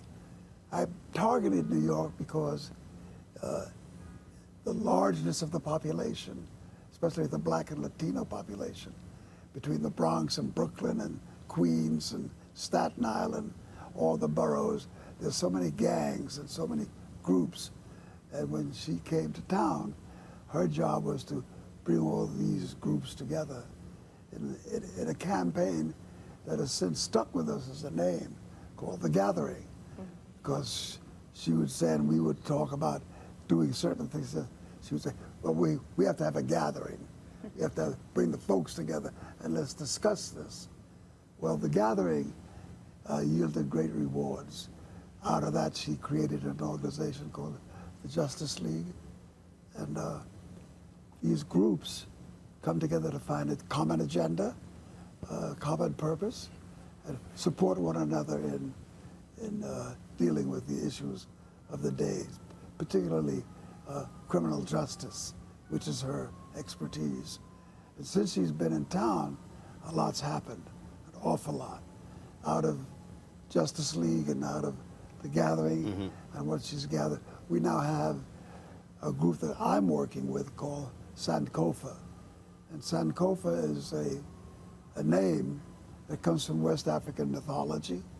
The symbol is a guinea hen retrieving an egg from midair with its beak turned to the rear of its body. I took a couple of young men who were ex-cons to Africa to broaden their understanding of the global situation when it comes to race, when it comes to economics, when it comes to how black people and the African diaspora is treated in general, rounding out their own sense of history and purpose. And in that context, they came across West Africans who spoken. They liked the Sankofa image, the bird, a symbol. And we used that symbol to define a movement that's growing every day. And that is a center in which artists can convene to discuss problematic social issues and find out how art can intervene in behalf of these needs, fundraising, money, doing artwork that speaks to the issues. And Carmen is very, very critical to instructing that group and guiding it and building that base. Carmen, how would you assess the state of the movement? It's been 3 years really since Black Lives Matter sort of crystallized. You had groups before that as well. Your perspective of where we sit right now. So I certainly feel, I hear a lot of what Mr. Belafonte says in regards to the past and how there was this different type of visibility because it was more federally mandated, but I can't stop to think about the other movements, right? So according to who you're speaking to, they will then say, well, I was part of the Chicano movement or the American Indian movement or the civil rights movement or the liberation for black lives, right? And so I see it like that now. I see there are a lot of movements that are working towards the same goals and maybe not be coordinating together, but we do find the intersectionality of the fact that we need to work together. But I do find currently, you know, the movement for Black Lives Matter is in a place where it was able to reflect back and now put together the demands on a federal level, right? The liberation of black people, for trans, for Latino, for black and brown, all these folks. And so, you know, hearing from Mr. B, just his analysis of it is really interesting in the fact that I see it every day, and it's a lot easier to access versus, I believe, the past, because we see it in social media, right? It's so accessible. But we are also, I know for myself, trying to reconcile being a movement leader and being an executive director. And sometimes we have dual roles where, you know, Mr. Belafonte lent his platform as an artist to the movement. And Dr. King was able to lead being well-resourced. And I feel some of us don't have that accessibility. We're trying to fundraise, meanwhile we're trying to be on the streets. We're trying to also have a presence, and then also be criticized by the way in which we do things, right? Because like we've had conversations before, there's a lane for all of us. But then there's also those, just like the past, in the past it was called COINTELPRO, but there's now those that, you know, police activists. But I certainly feel that the Black Lives Matter movement is headed in the right direction. They're looking at building something on a larger platform, not just statewide, just like Justice League NYC. We're expanding to California. But I think, you know, just listening to Mr. Belafonte and him talking about meeting Dr. King at the age of 28, when I started working for Mr. Belafonte, I was 28 years old myself. It was 11 years ago. And I've learned so much, even though I was focused on working in prisons in the past or with gang members or criminal justice reform.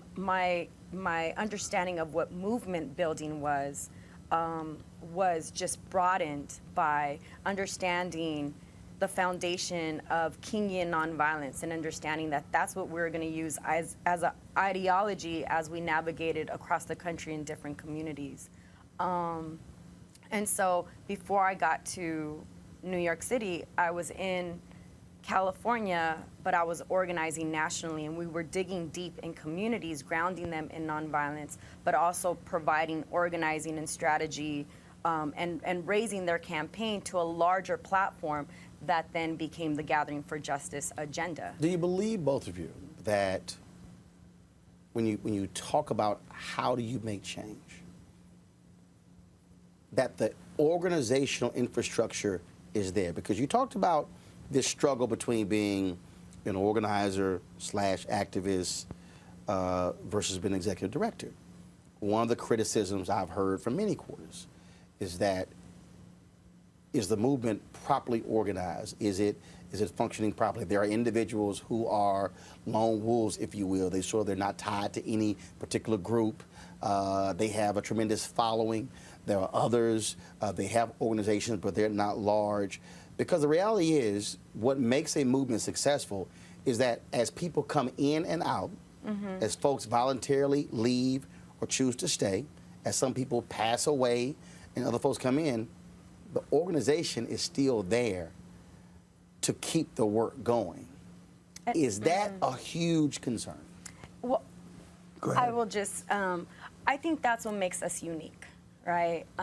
Before Justice League got the visibility that it did so quickly, we had been organizing in communities for so long, and that's what informed our 10 demands. We were able to pull together rather quickly a set of 10 demands, policy priorities that we were working on a local, statewide, and federal level. As well as, I think what helps me navigate in multiple worlds is the fact that I have somebody that I could take counsel from, whether that's Mr. Belafonte or Nane, and that helps me be accountable. And I wouldn't be able to do this work without the guidance of Mr. B.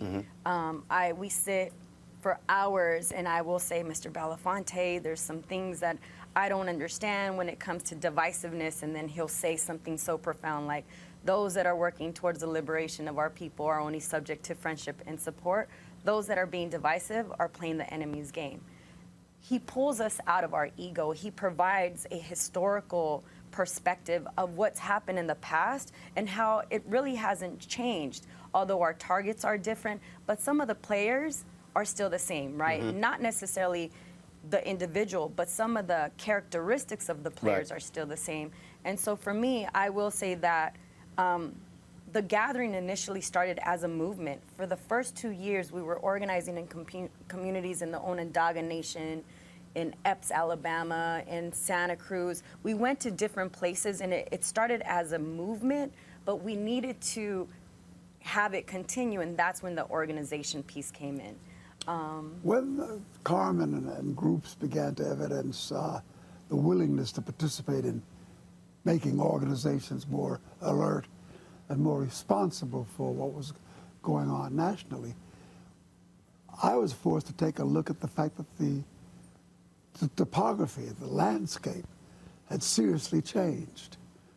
We don't have a church leading a movement today. And for the first time, the black church is not leading this movement. There are black leaders in pockets of religion that speak out vigorously and beautifully, but it's not part of a larger, as a matter of fact, part of what we're doing on October 1st and October 2nd down in Atlanta will be to convene among a number of conventions a ecumenical community, Cornell West and all the ministers we could think of, Father Flager out of Chicago, are all coming together to have a debate on where is the church in relationship to social change and social need.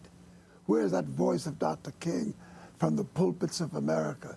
What did he leave as a legacy to those who were in his profession? The clergy is absent. So the constituency, the people in our community lose the energy of that thought, that think tank coming into our community. Labor is in a very challenged place. We don't have as many labor locals and unions as we used to have. And those that we do have, very few are as active as labor movements were in the past. We had Walter Reuther, and we had great black leaders, A. Philip Randolph and whatnot, who were right there. So that the constituency that I played to or worked to were people who came from institutions that flocked to the needs of the social change. So yeah, people from institutions where what you have today are people, many of whom who don't like institutions, who believe institutions are part of the problem. And so isn't that the conflict that you can't have a sustained movement without institutions and organizations? But then you have people who don't want institutions and organizations, and you have what many say is great, a leaderless movement, but in reality, you always need leaders because you need somebody who can make the call, who can say we need to come together, who can say let's meet, who can say, all right, we're going here. And so looking at that, is that what you're talking about when you say I can't see the map because all of that is at play? All of that's at play and more. One of the things that we don't have a problem with are finding young voices and courageous young people willing to step into the fray. When you look at Ferguson, when you look at Baltimore, when you look at all the places that Carmen organizes and where she has been, and I've been in some of those locations as well, like with young people on Dream Defenders. In Florida. Yeah, Florida. They're doing incredible work. What we don't have is a willing constituency. Everybody's out celebrating the party of victory from the last time we did anything. And the celebration isn't so joyous because we need to get black people to understand a lot of people died to reinsure that the idea that your right to vote was not lost by some negative opposition. You have to take advantage of that. Well, the black vote has to turn out. We don't see any major campaign taking place on turning out the black vote. Individuals speak to it on occasion, but there's no resource being thrown fully behind the idea that the most important vote I can remember in my 90 years of life in America, the most important election I can think of. And I was in the Second World War, I was in the Civil Rights upheaval, Just before that, the organizing of labor in America during the Great Depression, because that's the era I was born into. All of that preceded us is not evident today. There are no large movements. There is no commitment from people who come from that tradition. But a lot of people are celebrating the victories that we achieved. Because I say to young people who said the civil rights movement is dead, the civil rights movement isn't dead, because oppression isn't dead. And as long as there's oppression, there's not only a civil rights movement in some form or shape, but it's also an idea that's needed. And when I look at young people who are celebrating a lot of freedom and a lot of, that have no regard, because I watched television the other night, and I watched a major black artist get on the Felon Show and began to talk about the State of the Union and about the glory that this individual brings to the table just by being the personality he was. Not one utterance about struggle, not one utterance about the Trayvon Martins of the world, not one struggle about what issues we face, just about how he was being anointed with all of this success, all this money, all this popularity. And that's all he felt was needed of him, that there wasn't to be a voice. But when I came along, I could hardly find an artist that didn't feel they had an obligation to be committed. And out of that era came the Smothers Brothers, came Joan, I'm thinking of Bob Dylan. Marlon Brando, the people you were rolling with? Well, just whenever I turned around looking for artists, you know, there was always somebody there. You know, somebody was singing "What's Going On," and in the middle of listening to a love song, all of a sudden Marvin Gaye hit you with a thought that said, "Wake up, what's going on?" and made you think. That very rarely happens today. You earlier mentioned the festival, October 1st and 2nd. And with many rivers to cross, you're combining music and art dealing with social justice. Carmen, I'll go to you first. Why is this, why now? That's a month out of the election. You're going to have, for the first time in history, a black president replaced by somebody white. It's a whole, we're seeing stuff we haven't seen before, but why this, why now? I think Mr. B's vision has always been to bring together activists. And a lot of activists are connected to artists. You know, we certainly work with a lot of artists, and working with Mr. Belafonte, you know, he constantly talks about artists are the gatekeepers to truth, their civilization's radical voice. And we as activists really need to come together to plan what our next move is going to be collectively. We need a black and brown agenda, and we need a strategy in order for implementation, because we are now going to be moving into a different cycle where there are some very negative implications in our communities because of it.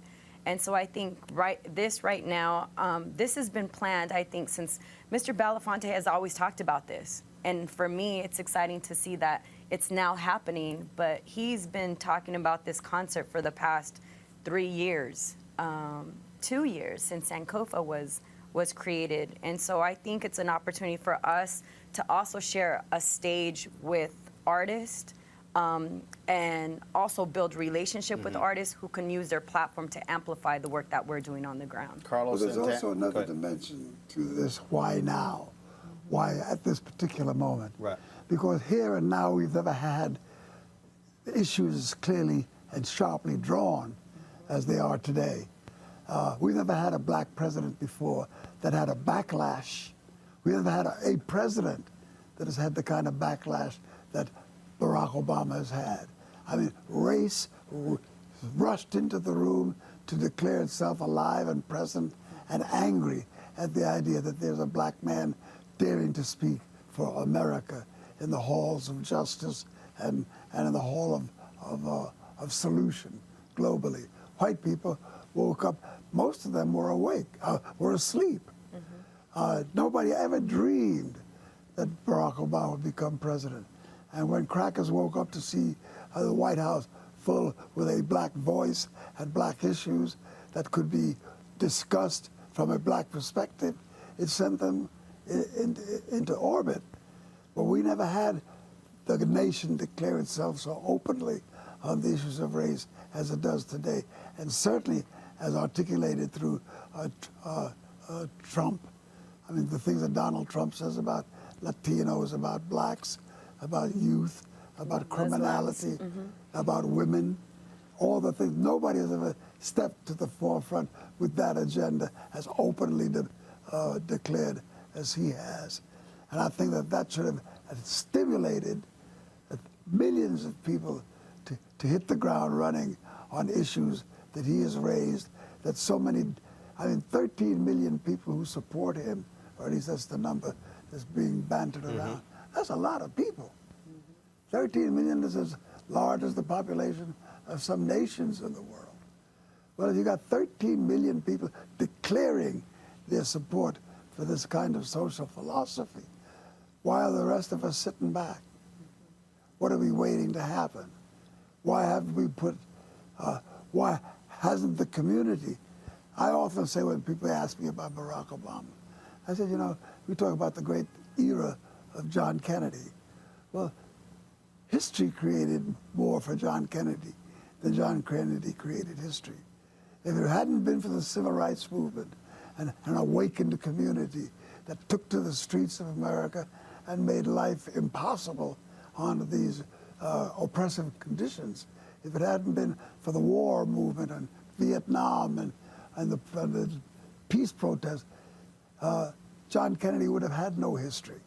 But he had something to work with. The community pushed him. And I remember a story that was once told by Eleanor Roosevelt. She said that she was very close to a black labor leader named A. Philip Randolph. And she invited him to dinner at the White House to meet Franklin Delano Roosevelt, her husband, who happened to be president. And in bringing him to the dinner, Roosevelt invited A. Philip Randolph to speak to the state of the nation. And A. Philip Randolph was a beautiful, articulate human being, wasted no time to just lay it out on the table. You have not used the bully pulpit to a full degree. Black people are being lynched every day, on and on and on and on. And Roosevelt listened to this without interruption. And at the end, Roosevelt said to A. Philip Randolph, I hear you, Mr. Randolph. And everything that you say, I cannot contest. I think your observations are absolutely on target. And I should use the bully pulpit more fully. But I have one request to ask of you. With all that you've just said here today at this dinner, I'd like you to go out and make me do it. Go out and bring issues to the fore that will force me to deal with change. The voice of the people is the most powerful tool we have in America. If the community is not heard from, presidents don't feel they have to do anything. Politicians don't feel they have to do anything except raise money to get reelected on a non-issue campaign. What do you want those in attendance, first artists in the public, when they leave, to do? I would like for them to get involved in their local organizing efforts. And also, I think one of the things that we're hearing a lot in this election cycle is that we don't have any candidates that we are fully supporting. And I really am asking for the community to go out and vote and to register somebody to vote. And the fact that this is happening right before the election is a perfect opportunity to continue on that path, and that message is go out and vote. People did die and sacrifice. I mean, there's a lot of even, when I think about even Latinos who are undocumented, or who have come to this country, our first generations, I talk to them about the importance of voting, and they're like, well, it's not a big deal, and it is a big deal because people did die for it, right? And you had asked me one time, we were just recently at Google, and we were talking about Black Lives Matter and me being a part of the liberation for Black people. And when I think about the civil rights and I think about Black liberation, that's part of my history because I'm a Chicana woman who was born here and whose father is 92 years old, a little older than Mr. Belafonte, who was also born here, and my grandparents were born here. And so I think it's important to understand Black history and to also work towards the liberation of Black people, but also understanding that those struggles and the fight and the victories that were gained were also for my people. And so I really encourage people to vote, and I want them to get involved in their local organizing and also support in any way that they can. Again, it's people need to find their lane. What do they do really well and contribute back to the movement? When the music stops, when the speeches stop, when the dialogue stops, on the second, what do you want the artists and the people attending to then do? When all those things stop, what you've just suggested is that life has ended. Man, I just mean that weekend. I mean that when they got to go home. Period, I mean that period of our history. I was reared on the fact that Paul Robeson was my mentor. I was in a play in the American Negro Theater. I went to learn about theater. I fell in love with what I saw. And Paul Robeson came to see us as young players, to see what young Black artists were doing. There was Ruby Dee and Ossie Davis and Sidney Poitier, this young crowd trying to make its way in the world of the performing arts. And he said that we had chosen a noble profession in the arts because he felt that artists were the gatekeepers of truth. He said artists are the moral compass of civilization, and they're also civilization's radical voice. When I stepped into the idea of being a performer, it was about spreading the radical thought, about spreading ideas and bringing plays to impact upon audiences about social injustice. So when I discovered Shakespeare and all that Shakespeare wrote about, and when I became a student of Shakespearean literature, and when I became caught up with the great writers of America, and studying theater that came from the great social thinkers of the period, especially out of Germany, and the Max Reinhardt group with,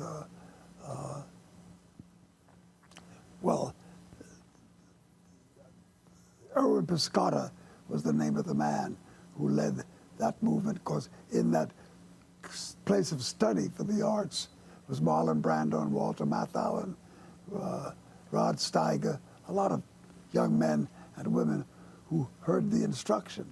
And our commitment was to take the arts and make great films about the world in which we lived and tell great stories to inform the world about itself. Well, that's what artists do. The idea that all you do is to entertain and make money is a very recent phenomenon. We've always had to be paid, but there's never a distinctive line drawn between entertaining and being a social voice. That's a recent phenomenon. Everybody's off being an entertainer. Very little is being said from the social perspective in great art today. So I expect the artists to leave behind an instructed audience, to leave behind an audience that's been led to someplace emotionally where they'll give thought to the State of the Union. 20 years from now, you'll be 59, you'll be 110. Watch yourself, young 109. man. We're 50 years apart. There you go. What do you expect, or where do you expect her to be and be doing 20 years from now? Well, you've asked a tough question, because there's the part of me that can answer that question based upon what I wish and what I hope. But that wish and that hope is not very different than the wish and hope that I had 50 years behind me. When I set out to do certain things, I just knew that by the time I got to be 70, the world would be in perfect shape, that everything would be a great panacea, that humanity would be living up to its greatest self in the room of civilized behavior. Well, we never had as many wars as we do now between Iraq and between Afghanistan and all the mischief that America does in its adventures in all of these places around the world, and what the world does independently of America. Indians fighting Indians in India, tribes set on one another, destructive forces in clash in Latin America. Instead of being in a place of serenity, we were in a place of complete upheaval. Our prisons, the largest prison population in the world, exists today that didn't exist 50 years ago. And 50 years ago, we thought the prison population was too large then. Well, it's even much larger now. Well, my hope for Carmen 50 years from now would be that she would inherit the world that I've always dreamed of, that people understood the power of the vote, got out and used that vote to give us leaders who will articulate the best interests of civilization, and that we would be able to persuade communities to become more reactive to what's going on than we've been able to witness up to now. For you, what do you want to see him do with the gathering that he has not done yet? Oh, that is a great question. I should have been thinking about that. To continue to, well, you're saying what he has not done yet. What do you want him to? Is there something that you want him to do that he hasn't done? And I'll let you off the hook by saying, is there something that maybe he's done but you want to see more of? I think Mr. Belafonte has lent his service to the gathering and his vision, and I certainly am working with him so that we could develop these manifestos that could guide new activists and guide the movement. And so I would like for that to come together soon, and for us to continue to spend time together. But I personally know that Mr. Belafonte is 89, and I want to see him live out the rest of his life doing what he loves, and that's music, and that's creation.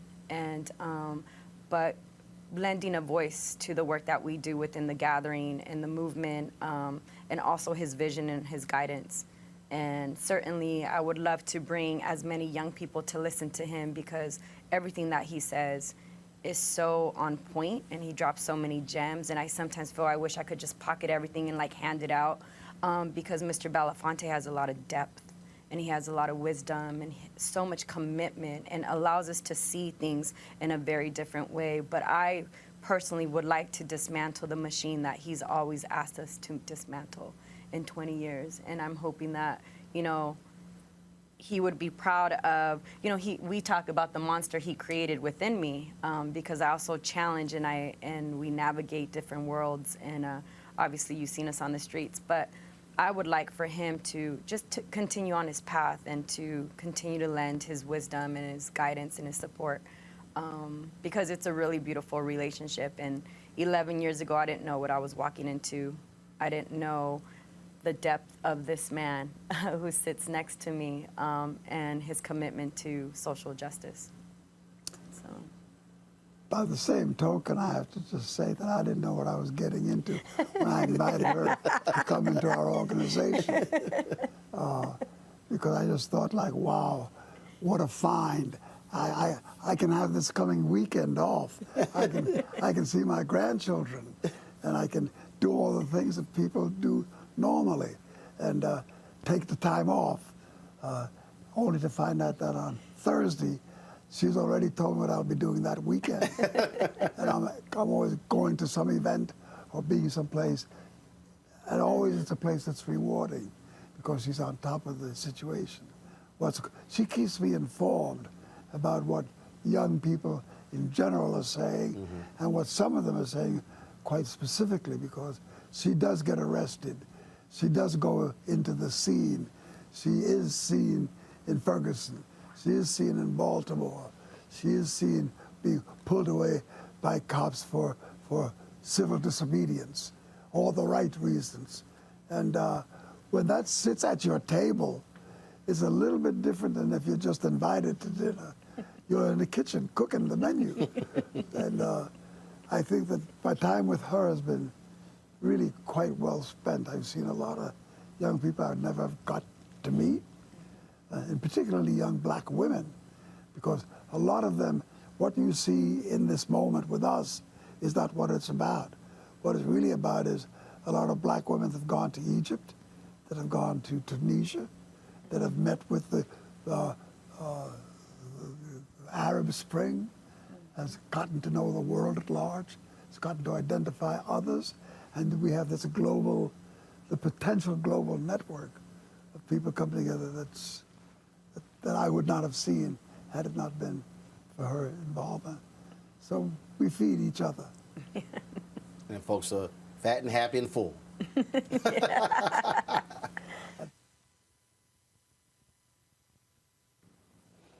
Mr. B, we have professional athletes. LeBron James, Dwayne Wade, Chris Paul, Carmelo Anthony. They stand up at the ESPYs and they talk about athletic involvement, social issues. We have Colin Kaepernick, plays for San Francisco 49ers. He decides, I'm not going to stand to the national anthem. Being attacked all across the country. In fact, Mike Freeman wrote this piece for the Bleacher Report, came out on August 31st, where NFL front office executives said, he's a traitor. F that guy. I will quit if my owner asked me to sign him. There's no way I would want this guy on my team. If their comments are true, San Francisco cuts him, no team ever signs him. Does that become a chilling effect for the next athlete who decides to take a stand? And how should the public respond to these kind of anonymous comments from NFL front office executives? To mute the slave has always been to the best interests of the slave owner. And I think that when a black voice is raised in protest to oppression, those who are comfortable with our oppression are the first to criticize us for daring to speak out against it. I think that it's a noble thing that he's done. I think that speaking out and making people aware of the fact that you are paying homage to an anthem that also has a constituency that by the millions suffer is a righteous thing to do.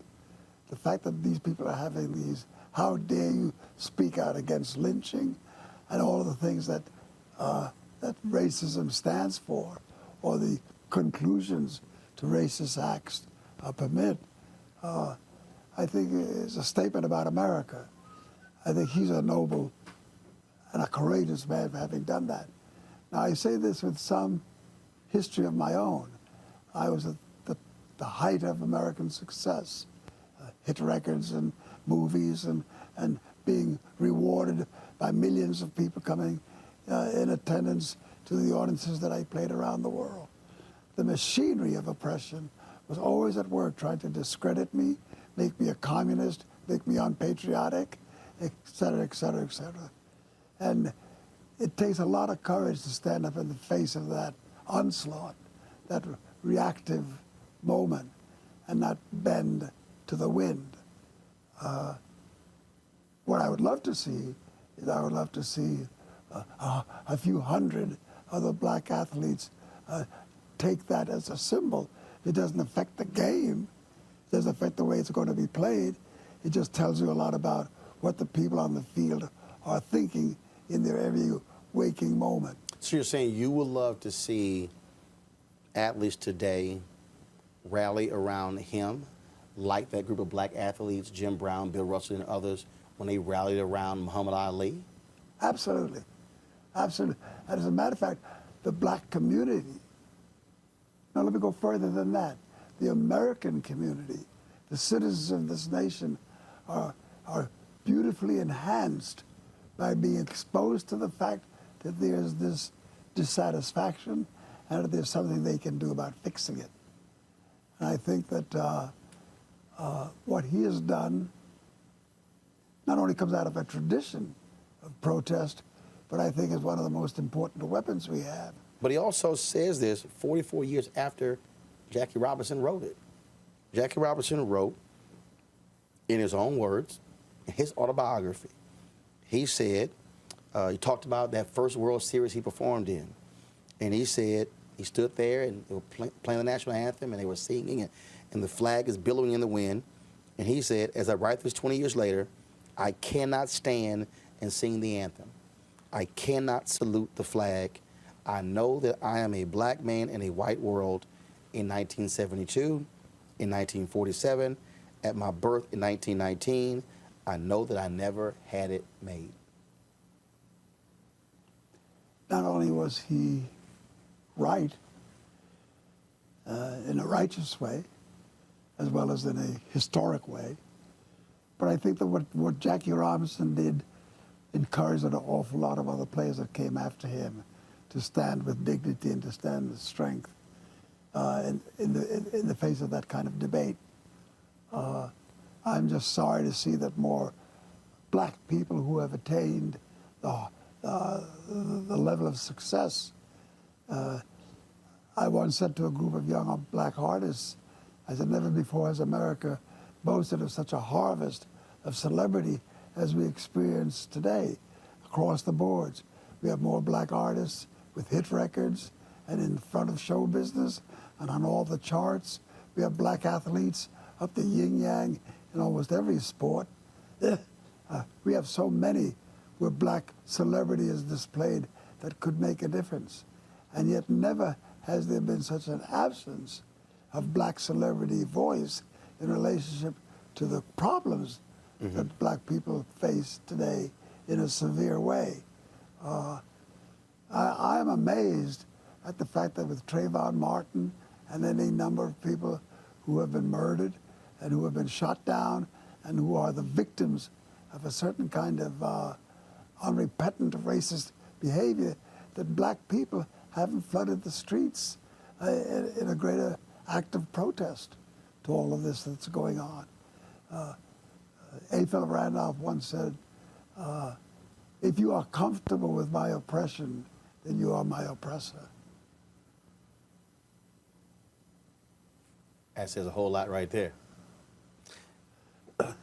You have never been one to be shy when it comes to issues.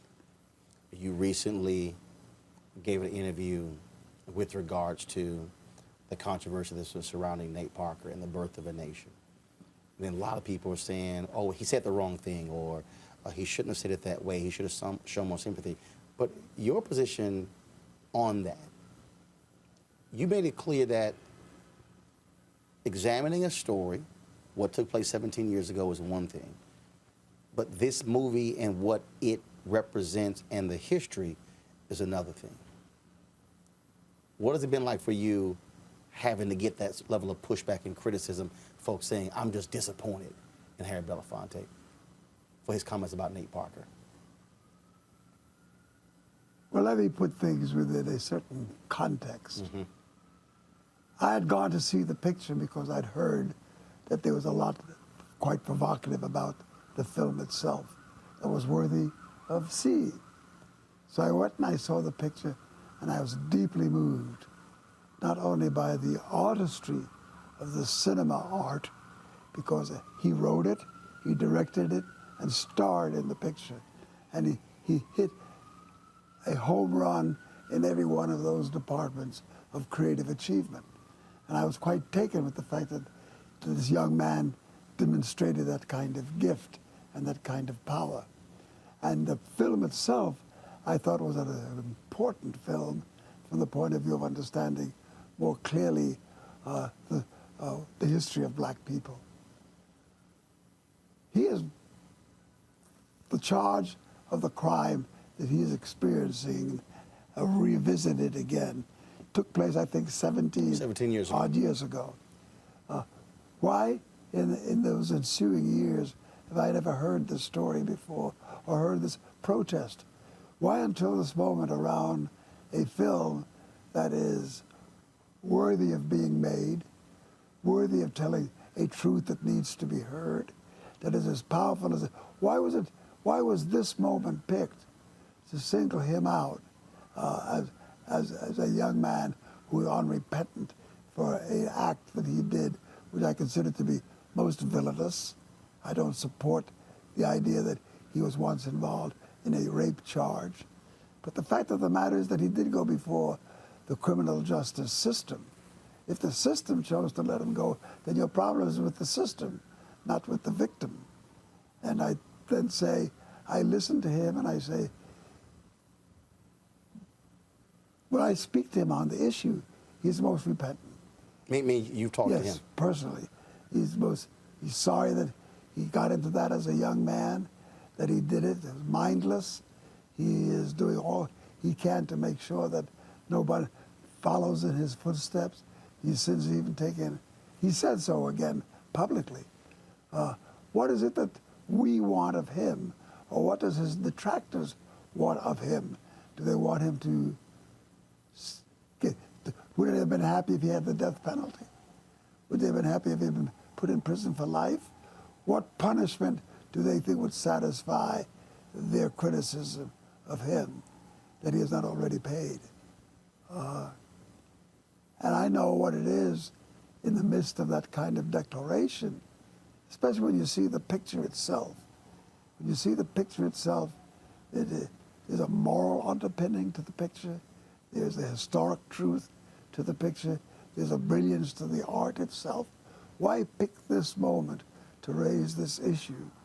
And what is it that, in raising the issue, has not been satisfied already? Now, they say it's the way in which he said what he said. Well, I was in the room when he gave the interview, or when he said what they said he said. Was that the totality of the interview? Was it the totality of what he's... Because when he tells me the story, he gave a lot more information other than what was just reported. Now, what does the selective editing process say about how you are defined when somebody writes the story as they say they heard it? And when you speak of this moment, when you think of Nat Turner, when you look at films coming out dealing with Emmett Till, these are tough issues. And a lot of black folks say, look, I'm not trying to see all of that. How vital is it for those painful moments in our history to be reflected on the big screen for a wider audience today? I told him something when I talked to him. I said, you know, this situation reminds me of a young man who has murdered his mother and father and then tries to throw himself on the mercy of the court because he's an orphan. That doesn't wash. You have to be much more mindful about what you say and how you say it in relationship to the crime that was committed. By no stretch of the imagination do I approve of what he did. Do I see any justification for what he did? And because he may have been in a tough place as a young man and may have had a rough experience at a certain time in his life, all those may be facts, but it doesn't blur the truth. The truth is that you were involved in an act of rape, and that it's unacceptable and inexcusable. And he was found not guilty, but Gene Celestine was found guilty. Right. And then, of course, go so through the system. I didn't say to those who are punishing him, then your issue is really with the criminal justice system. Why do they let him go and not someone else? Were you in the courtroom? Do you know what all the facts are? Do you know on what basis he was not charged and permitted to go free? I don't.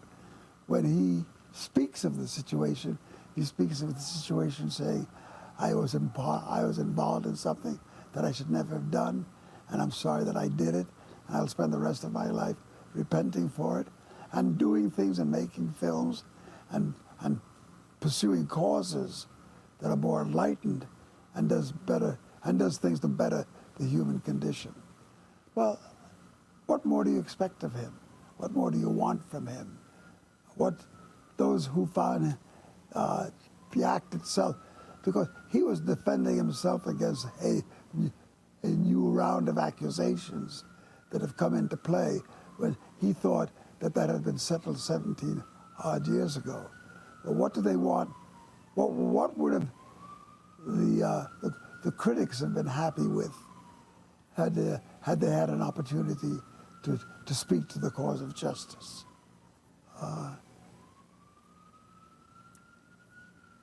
And look, often rape has been used as the suggested crime for young black men, or black men in period, young or not, where they're not guilty at all. Nowhere near the crime was manufactured. You take the issue with white supremacy, you take the issue with the Ku Klux Klan, it's always about what those beasts, meaning black men, will do to our white women, which is a code that is supported in the racist movement.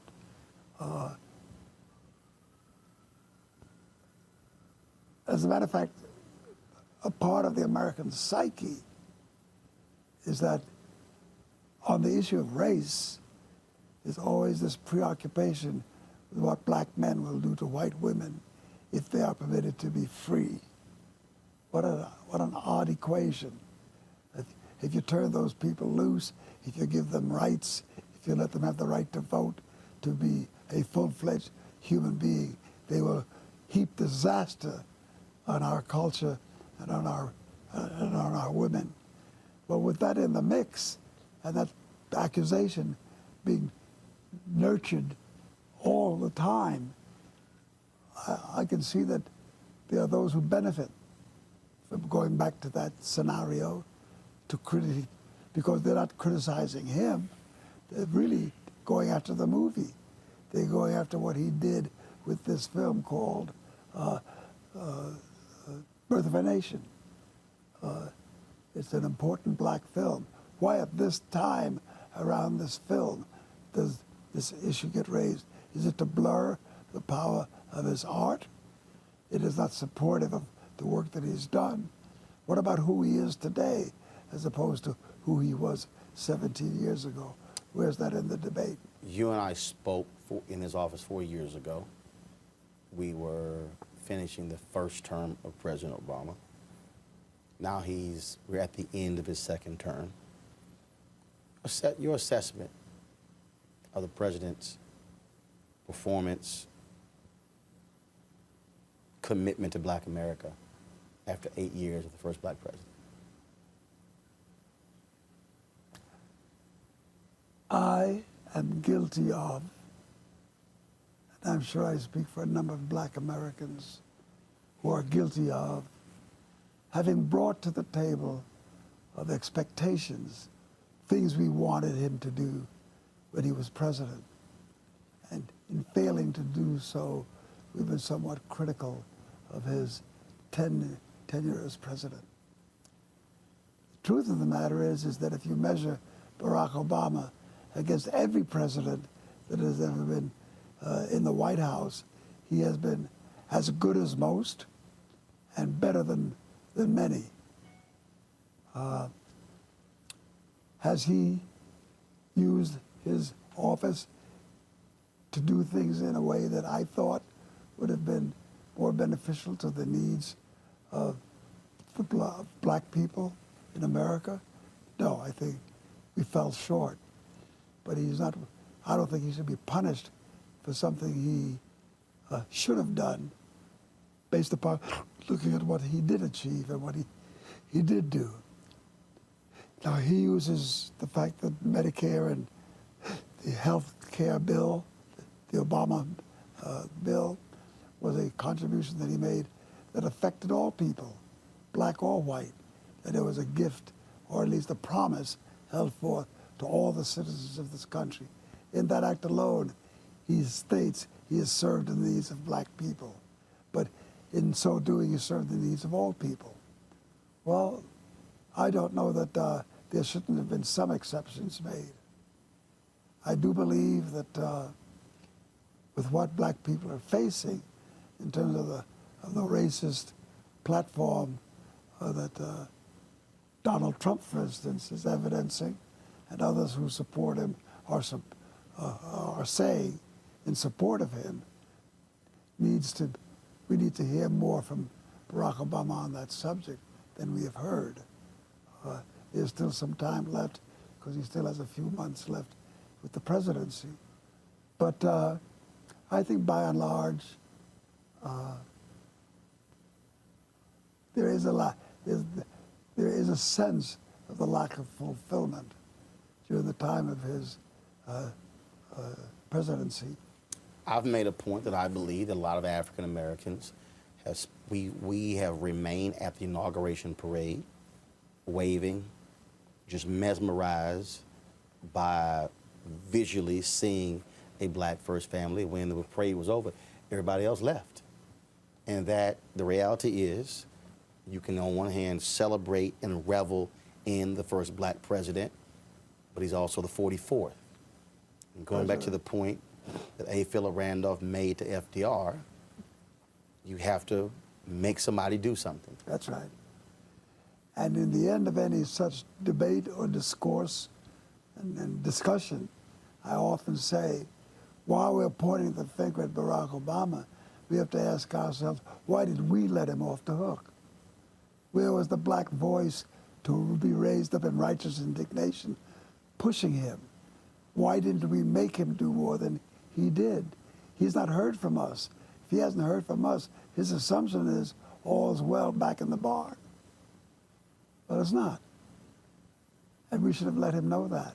And we should have let him know it in a bigger voice.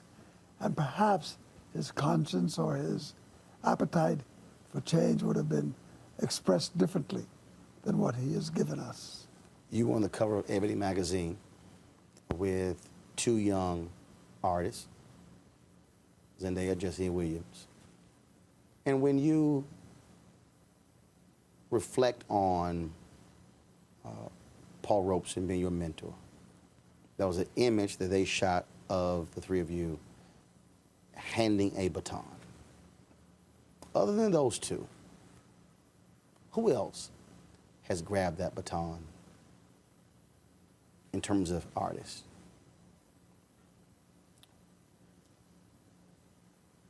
I think the response to that would hold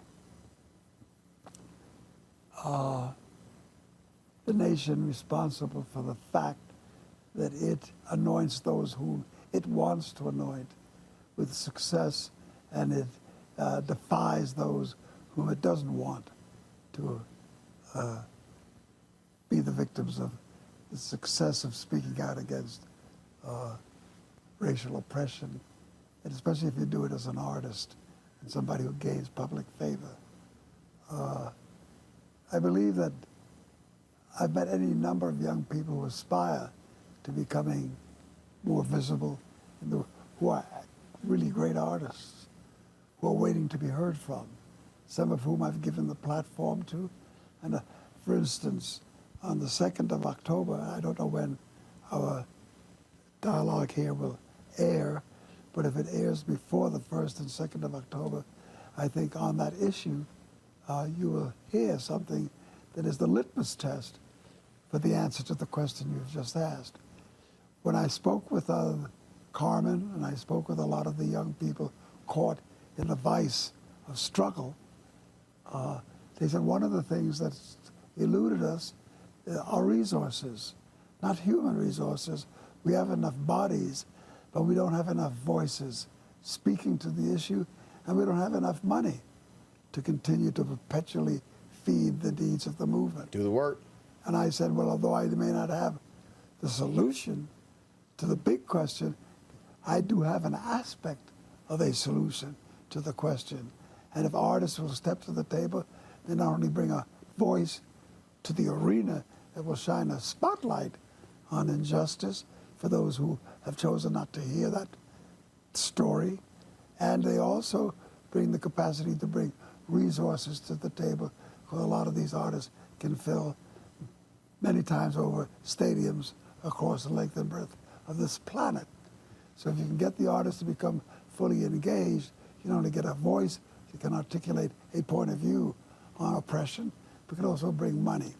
So what I did in putting together with the group of the Sankofa Festival was the idea that we should have an institutional base made up of artists that will monitor what's happening to black people daily and decide as a collective what do we want to shine the spotlight on. Not all causes are easily promoted, some more than others, but the absence of black presence by celebrity is a serious loss to our potential use of power to make a difference. So I invited all the artists I could think of to come for a two-day festival down in Atlanta to celebrate criminal justice as a festival. It's called Many Rivers to Cross, based upon a great song. And in it, all the artists will sing to songs that in content speak about the plight of black people. So artist after artist after artist, I looked at all the songs that will be sung. I look at what Jamie Foxx will be saying and what he will sing. I've looked at John Legend and what he will say and what he will sing. I've looked at Alice Smith. I've looked at Common. I've talked to Chuck D, whom I love madly, and what he brings to the table. And I think those who come will be more than rewarded with what they see of black presence speaking to these issues. A lot of new artists that most people never heard of, like Molly Music and others, were coming for the first time to bat in the big game. I also add this, and I'll be through on this subject. It is that what also surprises me is the number of artists that told me no. Really? Oh, yeah. As a matter of fact, there are some artists that told me yes in the light of enthusiasm, in the first rush, and where they were pressed to really define what would be asked of them, what kind of songs to sing, and what they should be turning their attention to comment on, stepped away. They don't want the blemish. They don't want the burden of responsibility. And I was really quite surprised. And how did that make you feel? Made me feel sad, because the particular people that I'm talking about that stepped away were the ones that I least suspected that would have done that. And because I have no right to hold anybody hostage to what I think and what I want to do, they're exempt from any act of coming on board, so to speak. I don't want to blackmail them into this. When these artists said no, I said, okay, I hear you. But you do remember who said no? I'll never forget. And on occasion, I'll make sure they don't forget either. Why do you still do this? You love the French Riviera. You could be hanging out along the water, enjoying yourself, beaches and sun. Why come into this office? Why do this work? Why spend this time on the phone? Why still go to these meetings? Why still on the battlefield? Because everything that has rewarded me in life, everything that has rewarded me in life comes out of that environment you just described. It comes out of this office, comes out of the song I sang, came out of the movie that I did, came out of the platform that I had. If I'd never been in this movement, I would never have gotten to know Nelson Mandela so intimately. Because what I brought to the table with Nelson, and certainly Madiba brought to me, was something that could only have been in the mix if we were both in the place we were in. When Dr. King called me up and said, I'd like to meet with you. You don't know me, but I have a request to make, and I'm coming to New York. I'd like to talk with you. And we met in the basement of the Abyssinia Baptist Church, and what should have taken, according to him, 20 minutes, took 4 hours. And when that meeting was over, I was in his parade forever. When I talked to A. Philip Randolph, when I talked to Eleanor Roosevelt, I can go on with a list of celebrity and the power of that century that touched my space, that said, you are worthy, that said, you help us. We delight in what you do. We are rewarded by it. Our causes are won because you brought a population to the table. Because when I did, sometimes I'd ask artists and they'd say no. I said, fine, let's make my next concert in behalf of Dr. King. And I would take time out in that concert to let Dr. King have the platform to speak on the issue. And most of the audiences would write me afterwards and say, we never expected it, but thank you for introducing us to Dr. King. Well, that's worth $1 million. And I am more rewarded by being in that space than I am being in the south of France, which incidentally I do occasionally. Years from now, there's going to be a kid who's going to read a book, who's going to hear Dale. There's going to be a kid who may come across a sculpture, a painting, a movie. And they may ask the question to their parents, who is this? Who is this man? What do you want that parent to say to their child who Harry Belafonte is?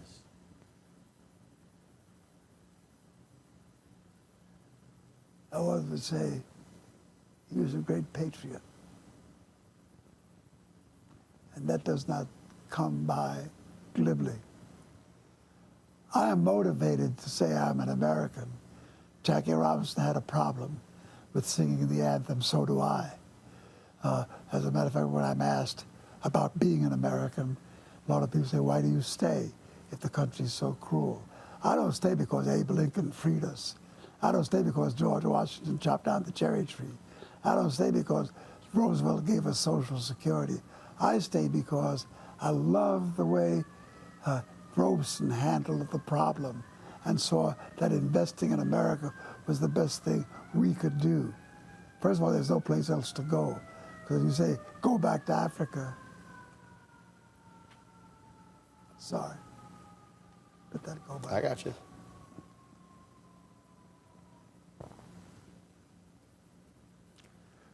I'm trying to pick up a spot. Being an American. Yeah. I find it very difficult to be an American. I find it difficult, like Jackie Robinson did in singing the Star Spangled Banner, because the images that come to mind is not Lincoln and Roosevelt and Washington. They helped a little. But what really made me committed to this country was that such noble men and women, Harriet Tubman and Sojourner Truth, who felt the real sting of slavery, who fought against that and changed history, changed the paradigm. They saw that this country is worth investing in. When I was looking for where to go with my life, and I wanted to just flee from the scene of this mischief, I took a look at what happened to Paul Robeson, what happened to the great leaders of my time, and what they did, and I said, that's where I belong. That's what this is about. So that for me, when I think of being an American, I think about the America that we profess we want to be and have yet to achieve. And I genuinely believe that the only way America can achieve it is if I help America achieve it. If I don't step into the fray and make myself be heard and make the thoughts be felt, then I've failed my journey. I am satisfied with the men and women that I've served in my life, and those who have enlightened me and made me feel whole, made me feel worthy. They gave me, they anointed, they gave me approval. Well, you know that we certainly appreciate all your work. I do as well. As always, good to chat with you and hear your perspective. It's wonderful talking to you. Appreciate it.